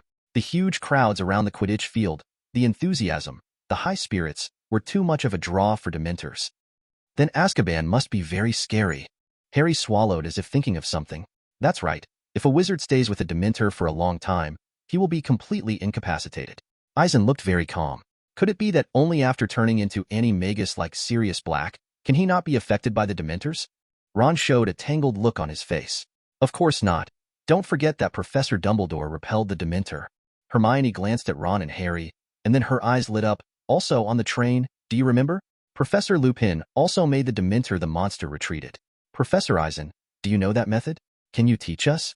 Harry's eyes lit up, and he couldn't wait to look at Eisen and asked. Yeah, I know a little bit, but I'm not an expert, Eisen said, frowning slightly. Speaking of the Patronus charm, the fact that Eisen's Patronus is a silver chain is extraordinarily strange. Moreover, there is no way to explain it. Could it be that you want to show your timidity in front of the trio? But if there is another Quidditch match and they come again, there must be a way to deal with them. Harry's face was extremely determined. Well, you can learn the Patronus charm, Eisen said slowly. It suddenly occurred to him that if the Patronus charm is not proficient in casting, the Patronus will not take shape, but a mist will emerge. This can be done if he takes a little bit of control. In this way, when he was demonstrating, he didn't have to show his patron saint in front of the three of them. That's called the Patronus charm? Hermione's face showed surprise. That's right, the Patronus charm. Eisen nodded. I have to remind you that the Patronus charm is a very advanced spell, and most wizards in the entire wizarding world cannot cast it. So, you have to be prepared to learn and practice for a long time. Don't worry, Professor. I will study hard. Harry's face revealed an excited look. Okay, today's actual combat training is suspended. I will teach you how to cast the Patronus charm. Eisen took out his wand and began to demonstrate to the trio. The incantation of the Patronus charm is calling the guardian. When casting this spell, pay attention to the movement of my wand. Eisen looked at the trio, and then waved his wand quickly, calling the guardian. Trails of silver mist emerged from the top of Eisen's wand, and quickly swam around several people. It looks like a cloud of mist is constantly flowing. Remember, apart from the incantation and the movement of the wand, the most important thing about casting this spell is that while you're reciting the spell, you must recall in your mind the happiest event in your memory. Only then, only the spell can be successfully cast. After the silver cloud wandered around for a few times, Eisen stopped casting spells. Chapter 81 Eisen's Interpretation. Dangerous? Dumbledore narrowed his eyes, then shook his head slowly. In 1899, the Ministry of Magic's experiments on time travel of more than 5 hours have all been stopped. But time travel within 5 hours is not prohibited, because it will not have any side effects. It is said that this is the conclusion reached by the Ministry of Magic after a lot of experiments. Eisen said calmly, however, the side effects may directly affect the time itself. You think too badly about things. Dumbledore said so, but his tone was a little heavy. In 1899, a witch traveled back to 1402 after being trapped for 5 days. The side effect was not only that she caused at least 25 people who should have existed to never be born, but she herself aged 5 centuries in a short period of time.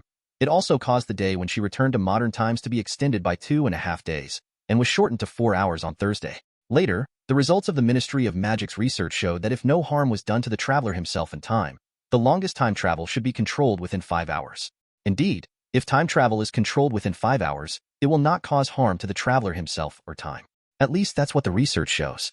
But no one will ever know that time travel of less than 5 hours will have no side effects.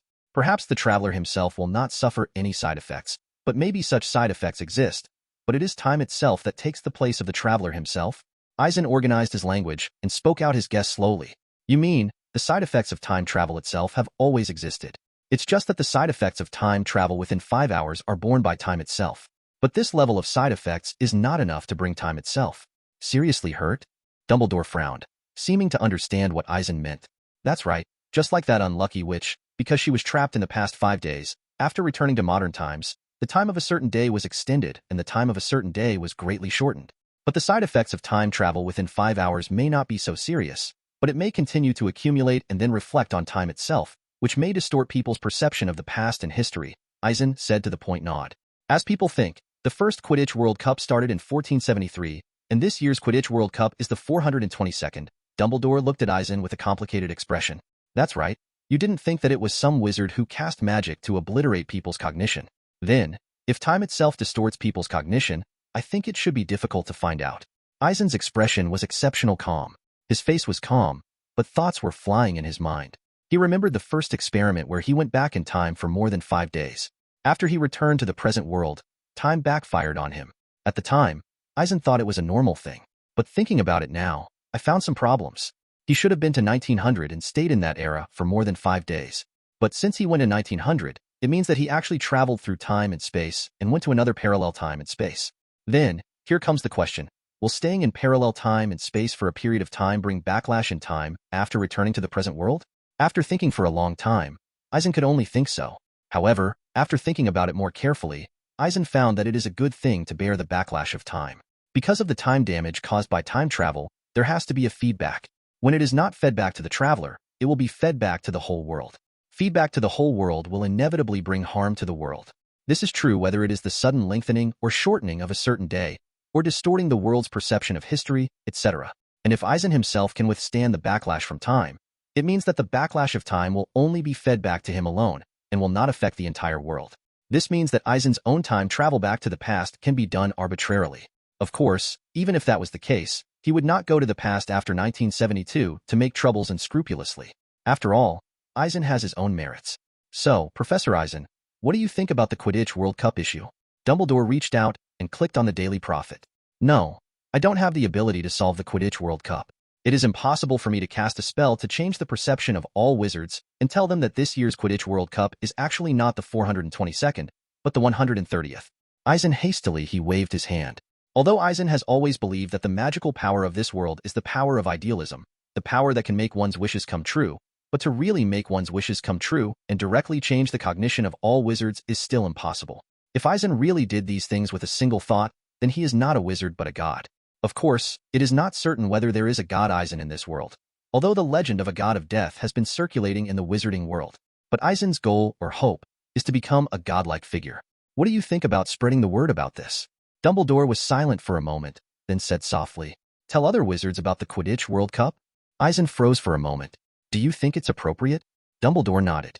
"It shouldn't be appropriate." Eisen rubbed his chin, and then looked at Dumbledore. "If my guess is correct, it means that it is time itself that distorts everyone's perception.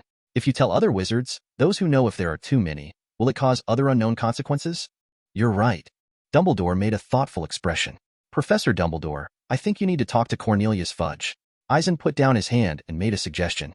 "Oh." Dumbledore was interrupted from thinking and had no other expression, and glanced at Eisen indifferently. Research on time travel is prohibited, and it is best to stop all time travel within 5 hours. Eisen shrugged and made a suggestion that would not affect him at all. "No, the Ministry of Magic's research on time is very important, and I have no reason to persuade Connolly to stop such research." Dumbledore shook his head slightly. "Isn't it okay to disclose the Quidditch World Cup to him?" Eisen looked at him in surprise. "Believe me, that guy Connolly is a very smart guy, but his smarts are used elsewhere. He only cares about power and money, and doesn't care about other things." Dumbledore pushed the half-moon glasses on the bridge of his nose. "Isn't it a big deal to distort the cognition of all wizards?" Eisen was surprised. "Cornelius Fudge, is that really the case?" Eisen didn't quite know.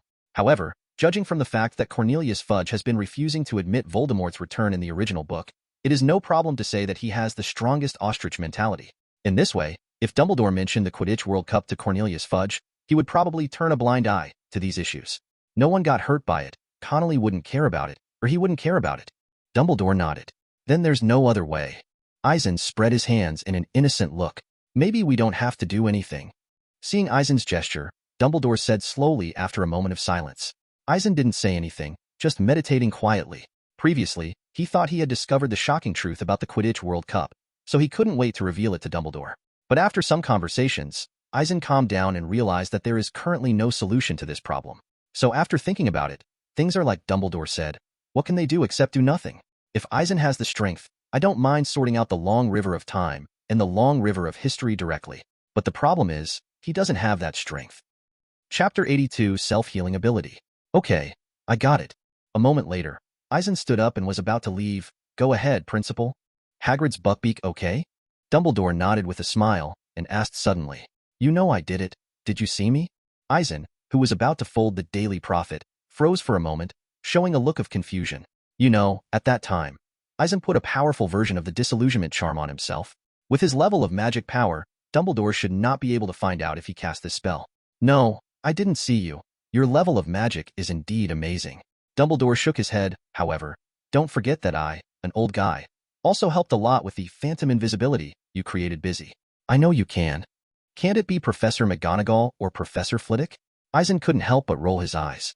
They were still teaching the students. Dumbledore smiled. Okay, I put it in Sirius Black's house, and it should be doing well, Eisen said calmly, admitting that he saved Buckbeak. Sirius home? Nice idea. Dumbledore gave Eisen an appreciative look. After folding the newspaper, Eisen waved at Dumbledore. However, as he opened the door to leave, Eisen suddenly thought of something and took out a mirror and handed it to Dumbledore. This is the mirror that found Peter Pettigrew. Dumbledore took the flat mirror in his hand and felt it, then looked up at Eisen. That's right, although Hogwarts is surrounded by many powerful protective magics, making it difficult for outsiders to enter, but with this, I think the castle will be safer. Eisen nodded. You don't have to give it to me, Eisen. Dumbledore looked at Eisen with relief. No one needs it more than you, Principal. Eisen said calmly, emphasizing when he said, Principal. Okay, then I won't be polite. Dumbledore understood what Eisen meant, and after rubbing the flat mirror, he hung it on the wall beside the desk. After leaving Dumbledore's office, Eisen went to the library again. Time passed quickly, and in a blink of an eye, it came to July 4th. If nothing else happens, he will get another miracle attribute. Early this morning, Eisen called out his Goldfinger virtual panel after waking up. Character: Eisen Turner. Extraordinary talent: magic, activated. Magic value: 14,670. Add 10 points of magic every day. Extraordinary characteristics: excellent level spellcasting characteristics, compatibility 115. Already fused. Legendary level immortality characteristics, already fused. Perfect level observation characteristics, already fused. Legendary level time travel characteristics, already fused. Miracle feature: 1 copy, automatically get 1 copy every year. The magic power in his body has been slowly increasing, and what Eisen can confirm now is that his magic power level is at least not lower than that of Dumbledore, and even surpassed him. So, how to use the miraculous characteristics obtained this time? Eisen looked at a miraculous feature on the panel and pondered. Flying characteristics. In the past, Eisen was like integrating flight characteristics into his body. In this way, he can fly freely in the sky, which is definitely a very powerful characteristic. But ever since his attainments in transfiguration reached the moment when he was able to turn into light, the effect of flight characteristics on him was not as good as before. There is no way to do this. I can only blame him for improving his strength too quickly. Of course, the flight characteristics are not useless, at least for Eisen. They can also be used to show off in front of others. But obviously, he couldn't do this when he still lacked miracle properties. As for the other extraordinary characteristics, of course it wouldn't mean that they are useless to Eisen, but they don't seem to need to be integrated into the body so urgently. By the way, the crystal ball props just made with Dementors. After thinking about it, Eisen took out the crystal ball, and then a prompt box appeared in front of him. Is it necessary to consume a miraculous characteristic to reenact the discovery of extraordinary characteristics perfect level emotional manipulation characteristics? Onaji? Day? Emotional manipulation traits? Isn't it a feature of being immune to magic attacks? For a moment Eisen felt a little lost. After spending so much effort, capturing the Dementors, extracting the characteristics of the Dementors, and going back to the past to make props, I thought I could get the characteristics of being immune to magic attacks, but I didn't expect to get it for Eisen. An emotional manipulation feature. Still, the emotional manipulation properties of the perfect class? Emotional manipulation sounds powerful, but is it true? In the previous life, Eisen saw in some online novels that emotional manipulation is a very buggy ability. Those who can master such abilities are at least demigod-level characters. But the problem is, Eisen doesn't know whether this perfect level of emotion manipulation will become a god of emotion manipulation as he thought. Don't worry, take your time. Eisen narrowed his eyes, and then said slowly. After putting away the crystal ball, Eisen took out a bracelet with his backhand and went to the secret base to fiddle with it. The last time Eisen tested it, the characteristics of the self-healing bracelet are of excellent grade. After a year of in-depth research, especially after talking with Nicole May some time ago, he had a lot of inspiration in alchemy. Therefore, before planning to incorporate the self-healing feature, refine it again to see if it can improve its grade. 4 hours later, Eisen returned to Hogwarts with a brand new self-healing bracelet and a satisfied smile on his face. Then with a thought, the prompt of Goldfinger appeared in front of his eyes. Is it necessary to consume a miraculous characteristic to reenact the discovery of extraordinary characteristics perfect level self-healing characteristics? After deciding to re-engrave, the perfect level self-healing characteristics were directly re-engraved.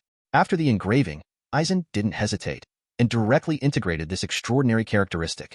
Turning the mind, the character panel has undergone slight changes. Character: Eisen Turner. Extraordinary talent: magic, activated. Magic value: 14,670. Add 10 points of magic every day. Extraordinary characteristics. Excellent level spellcasting characteristics, combination degree 115. Already fused. Legendary level immortality characteristics, already fused. Perfect level observation characteristics, already fused. Legendary level time travel characteristics, already fused. Perfect level self-healing features, fused. Miracle feature. 0 copies. 1 copy is automatically obtained every year. After putting away the avatar panel, Eisen stood up and moved around, faintly aware that every cell in himself was full of vitality. Obviously, Eisen's strength has made great progress again.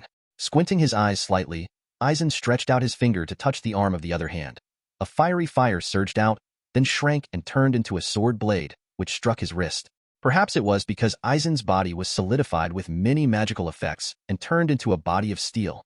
After the sword blade transformed into fiendfire was scratched, it seemed to be scratched on extremely tough cowhide. Only a shallow scar remained. Obviously, this scar was not opened, but burned. After extinguishing fiend flame, Eisen felt the scar on his wrist, where a strong curse lingered. But then, the wound quickly healed at a speed visible to the naked eye. It took only 2 seconds from when a scar was opened to when the scar completely healed. It can be seen that Eisen's reworking of the self-healing bracelet is very successful. The perfect level self-healing feature successfully dispelled the curse and fiendfire, allowing him to perfectly heal himself. But Eisen seemed to think of something suddenly, sighed and shook his head slowly. Although Eisen previously performed physical enhancements on himself, turning himself into a man of steel, but a top-level spell like the Fierce Fire Curse still did a lot of damage to him. Even if the self-healing properties of the perfect level are integrated this time, the effect makes Eisen very satisfied. But in the end, it can't reach the level of being able to resist the Fierce Fire Curse persistently. In other words, if Eisen was directly in the Fiendfire, he might be burned to death in a short time. Obviously, this level is far from being directly immune to Fierce Fire. So, the current me should be a little bit arrogant, but not too aggressive. Eisen's mouth curled up, his face full of smiles. Chapter 83. Conjectures and Ambitions of Becoming a God. At noon, the sun shone through the clouds, leaving mottled light and shadow on the ancient stone pillars and walls of Hogwarts Castle. At the edge of the light and shadow, the shadows gradually increased, and Eisen sat on the stone steps of the castle gate, flipping through a manuscript exuding a strong historical atmosphere. He was wearing a purple wizard robe, sitting there quietly, with an unspeakable aura about him. The manuscript seems to be an ancient book left a long time ago, but it is not. That book manuscript was reprinted by Eisen using the power of the dream world to scan a book in a corner of the library. However, perhaps it was because the things recorded in the ancient runes were too mysterious, so after those ancient runes were recopied, the brand new books gradually began to exude the breath of history. Eisen looked at the manuscript intently, maintaining this posture for a while. Originally, with Eisen's ancient rune attainments, it was impossible to decipher the contents of these manuscripts. But it was a coincidence that he had a conversation with Nicholas some time ago, and learned a lot from the other party's collection of Book of Hieroglyphs. This gave him a new interpretation of the contents of the manuscript. In this book, through the interpretation of ancient rune, Eisen found that in the long past, the process of wizards casting spells was not as it is now, chanting specific spells and waving specific actions with wands. Instead, it pays more attention to emotional guidance. It seems that because of this, in terms of spellcasting, it is more like the mage who casts fireballs, lightning, and other magic in Eisen's impression. As for black magic and white magic, the distinction is mainly the difference in emotional guidance. After a while, Eisen closed the book with a thoughtful look in his eyes. Previously, the more Eisen learned about magic, the clearer he became about a concept, that is, idealism. But after this reading of the book, Eisen suddenly remembered the importance of emotional guidance. For example, casting the Patronus charm needs to be guided by the happiest and most positive emotions. When Eisen was a beginner, what he found particularly nonsensical was to recall the happiest things in his life. It's like when Harry was attacked by a Dementor, he had to recall the happiest thing before he could cast the Patronus. But in such a scene, anyone who is facing a life-and-death crisis is unlikely to recall the happiest thing. However, this is the requirement for casting the Patronus charm. At this moment, Eisen suddenly realized something when he thought of the requirements for casting these spells. I feel that the degree of idealism of magic is not only related to the magic power in the body, but also directly related to the feedback of emotional mobilization. Thinking of this, Eisen's expression suddenly became strange. Because he thought that the emotion manipulation feature was not very useful for the time being, but he didn't expect that after interpreting the mysteries of ancient magic this time, he suddenly discovered that the emotion manipulation feature was really very useful. Originally, his idea of the characteristics of emotional manipulation was probably that it could be used to directly manipulate other people's emotions, making them angry, sad, painful, etc., and attacking others with this method. Let others be your own marionettes. This approach is indeed powerful, and Eisen also believes that this is the only usefulness of the emotional manipulation feature. But at this moment, he suddenly thought that since the casting of the spell now requires not only the magic power in the body, but also the mobilization of emotions, wouldn't it be possible to directly manipulate one's emotions and maximize the effect of the spell? For example, casting the Patronus charm directly manipulates and mobilizes one's happy emotions to the extreme. In that case, the patron saint cast would probably be like the invincible Andrus of the ancient Greek wizard, which would be huge beyond imagination. Of course, the reverse is also true. If Eisen faced Voldemort, could he directly manipulate the other party's emotions, so that the Avada Kedavra curse he cast would be as powerful as possible for him? No, no, no. It would be easier and more rude to directly manipulate the opponent's emotions and let the opponent completely eliminate the malice towards oneself. In this way, the opponent has no malice, but he can make a move at will, so the opponent is not allowed to be slaughtered by him. When the thought turned to this, Eisen showed shock on his face. Originally, he thought he had expected the ability to manipulate emotions, but unexpectedly, he actually underestimated this ability. Just like what he thought before, manipulating other people's emotions such as anger and sadness can indeed attack others. But it is better to directly manipulate the other party's emotions, let the other party eliminate the malice towards oneself, and at the same time create an incomparable sense of intimacy towards oneself. In this case, even if the opponent is an enemy, they should not attack him. On the contrary, he himself can do whatever he wants. Therefore, once the ability to manipulate emotions is really mastered, Eisen is basically directly invincible. Does the wizarding world have a defense against emotional manipulation? Obviously not. So Eisen really missed an opportunity to be invincible. I'll go. Thinking of this, Eisen couldn't help but patted his forehead with an annoyed expression on his face. But fortunately, the miraculous attribute will be obtained every year, and Eisen has not completely lost the ability to manipulate emotions. Thinking about it this way, Eisen finally felt a little balanced in his heart. After a moment, Eisen suddenly laughed. I feel that my emotional ups and downs are a bit excessive. You know, the emotional manipulation feature was reproduced by Goldfinger from the props he extracted from the Dementor. It's a big deal to catch a few Dementors and remake it in the future. Due to the holiday, the current Hogwarts castle is quiet, so no one saw Eisen's previous series of actions. Looking up at the sky, the clouds gradually dissipated. Can I go for a walk on the sun? Extremely abruptly, such a thought popped into Eisen's mind, which startled him. But after thinking about it, Eisen found that the feasibility of this idea is quite large, because he can disappear into the light and walk freely on the sun. Logically speaking, this way would allow him to walk freely on the sun, but he couldn't be sure that it would have any bad effects on him. In addition, there is another point that Eisen is more curious about, that is, whether Fiendfire is as powerful as the Sunfire. At first glance, it seems that the fire of the sun is more powerful, but in fact Fiendfire is a kind of magic, which has the property of burning everything. So, it should be different. But Eisen stroked his arm, and the magic effect of waterproof and fireproof was solidified on his body.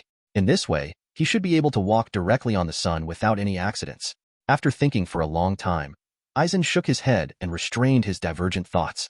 It is better to completely dispel this kind of deadly attempt. Looking at the manuscript in his hand, Eisen's eyes narrowed involuntarily. Do you want to write a book? Eisen hesitated. Of course, he didn't want to write novels like Harry Potter and the Philosopher's Stone, but was thinking about whether to write some books on magic. After all, with his level of magic spells or his attainments in transfiguration, it was very easy to write a book. As for why he wrote the book, Eisen's purpose is just to test whether faith is useful. Eisen is very confident in his strength. After all, with Goldfinger at his side, his strength will grow every day. He is confident that he will grow to the level of a god in the future. But to truly become a god is a very illusory thing in this world. After all, Eisen wasn't sure if there was a god in this world. Furthermore, even if there is a god, Eisen doesn't know what the process of becoming a god is. Therefore, after seeing the manuscript in his hand, Eisen suddenly had an idea to explore faith by publishing a book. Maybe after Eisen has more book fans in the future, maybe he can gather some faith for him. You must know that the worldview of this world has actually developed and evolved from the Western worldview. In the Western worldview, the relationship between becoming a god and belief is actually very close. Hiss. Eisen gasped, because he suddenly felt that the idea he came up with was still very clever. Moreover, if he spread the faith, he naturally had a great advantage. You know, he can go back to the long past. Moreover, going back to the past era is still the past of the parallel world. In this way, wouldn't he be able to spread beliefs in various parallel worlds? For a moment, Eisen's eyes seemed to be on fire. At this moment, Eisen's ambition seems to have broken through the sky. Chapter 84. The England team was tragedy out. After a while, Eisen calmed down slowly, but thoughts were still spinning in his mind. However, if this idea can really be successful, is publishing a book too low grade? Thinking of this, Eisen couldn't help but nodded slightly. Or, go back to the parallel world tens of thousands of years ago. A great flood will fall all over the world, and then create a Noah's Ark? In other words, how many times did miracles appear in the civilized world? Wait, the legend of death in this world. The story of death and the three brothers comes from the tales of Peter the poet. Is this act of using books to spread deeds of gods a means of spreading belief? Could it be that the god of death actually exists in this world, and he silently spreads and absorbs beliefs behind the scenes? Thinking like this, Eisen suddenly felt that he had discovered the truth. Perhaps, the Grim Reaper does not want to spread faith by manifesting miracles, as Eisen thought. But because there is magic in this world, there is no way to rely on this method to act. Then, it is a very clever way to mix the deeds of the gods in the story collection. Moreover, in addition to the pure story collection, there are real deathly hallows in this world. With the hallows actually in existence, stories aren't just stories. Even if some people don't think that the god of death really exists, they will not completely deny it. So, is he going to use this method too? What kind of god would he be if this means were to be used to gain or spread belief? Grim Reaper? God of life? Luna? Sun god? Or the god of time? After a while, Eisen took a deep breath, stood up and stretched without making a decision. Take your time, deal with one thing at a time, don't worry too much. Fortunately, Eisen is immortal. After getting up and returning to the office, Eisen went back to living a life of simplicity. Of course, with the Quidditch World Cup final approaching, the whole wizarding world seemed to be getting excited. During the period, Eisen found time to take a look around Diagon Alley and found that almost all wizards were focusing on the Quidditch World Cup. A few days passed in a blink of an eye. This morning, Eisen had just returned to Hogwarts from outside. When he came to the auditorium, he found Professor Dumbledore, Professor Flitwick, Professor McGonagall, and others gathered together. Judging by the happy expressions on their faces, it seems that they are having a dinner together. Professor Eisen, where have you been? Come quickly. Dumbledore raised a cup of hot honey to Eisen. I have something to do. Eisen had a look of surprise on his face. Well, are you guys having a dinner together? What day is today? You know about the Quidditch World Cup? Professor McGonagall had a rare look of joy, and then handed a newspaper to Eisen. After sitting between Professor Flitwick and Professor McGonagall, Eisen spread out the newspaper, and the front page was related to the 422nd Quidditch World Cup. Taking a strange look at Dumbledore, Eisen noticed that he didn't show any strange expression. It seemed that what Eisen had told him earlier about the Quidditch World Cup didn't exist at all. Seeing that Dumbledore had no abnormal color, Eisen shrugged slightly and no longer struggled.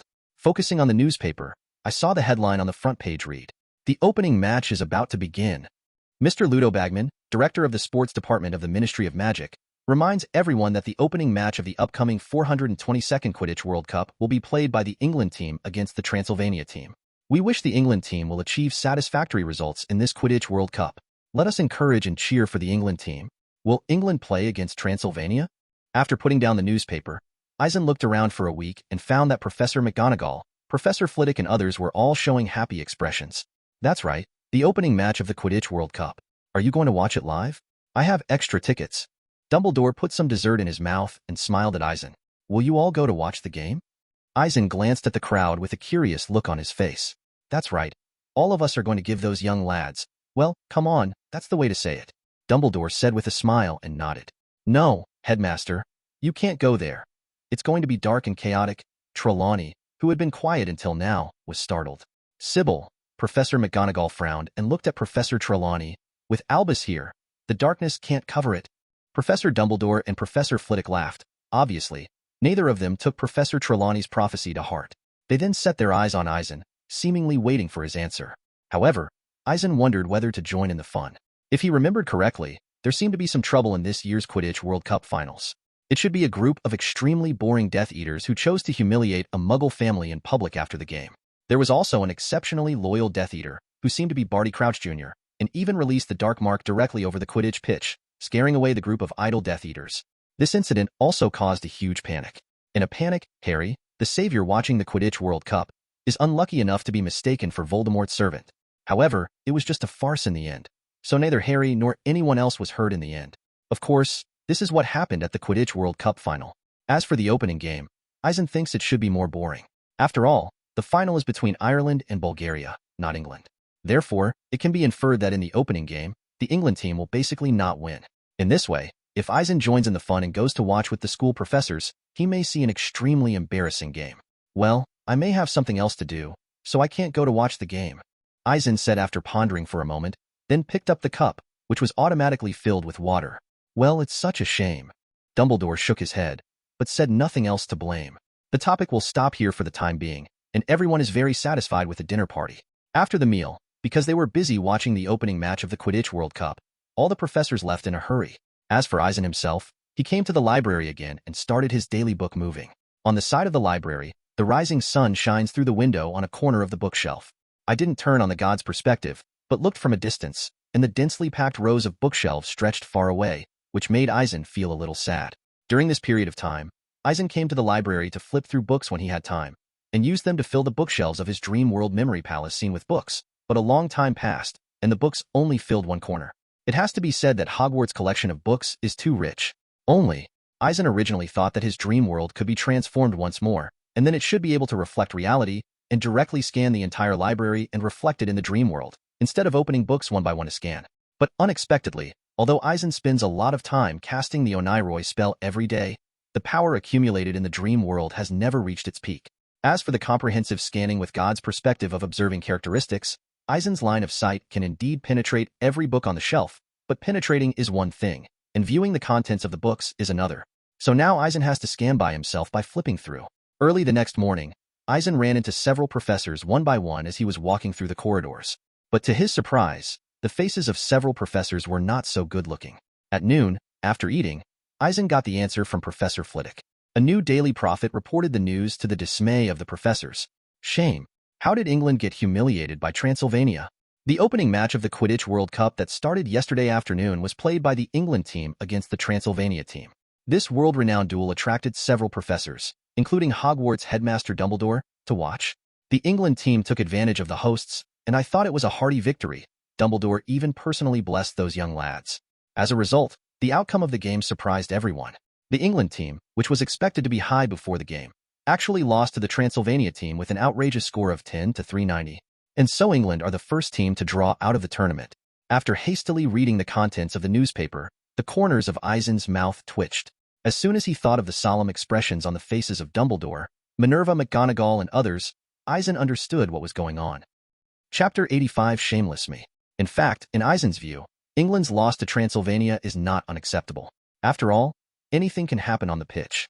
Although Transylvania is only a little bit bigger on the world map, but it's not guaranteed, their Quidditch level is a little higher than England's.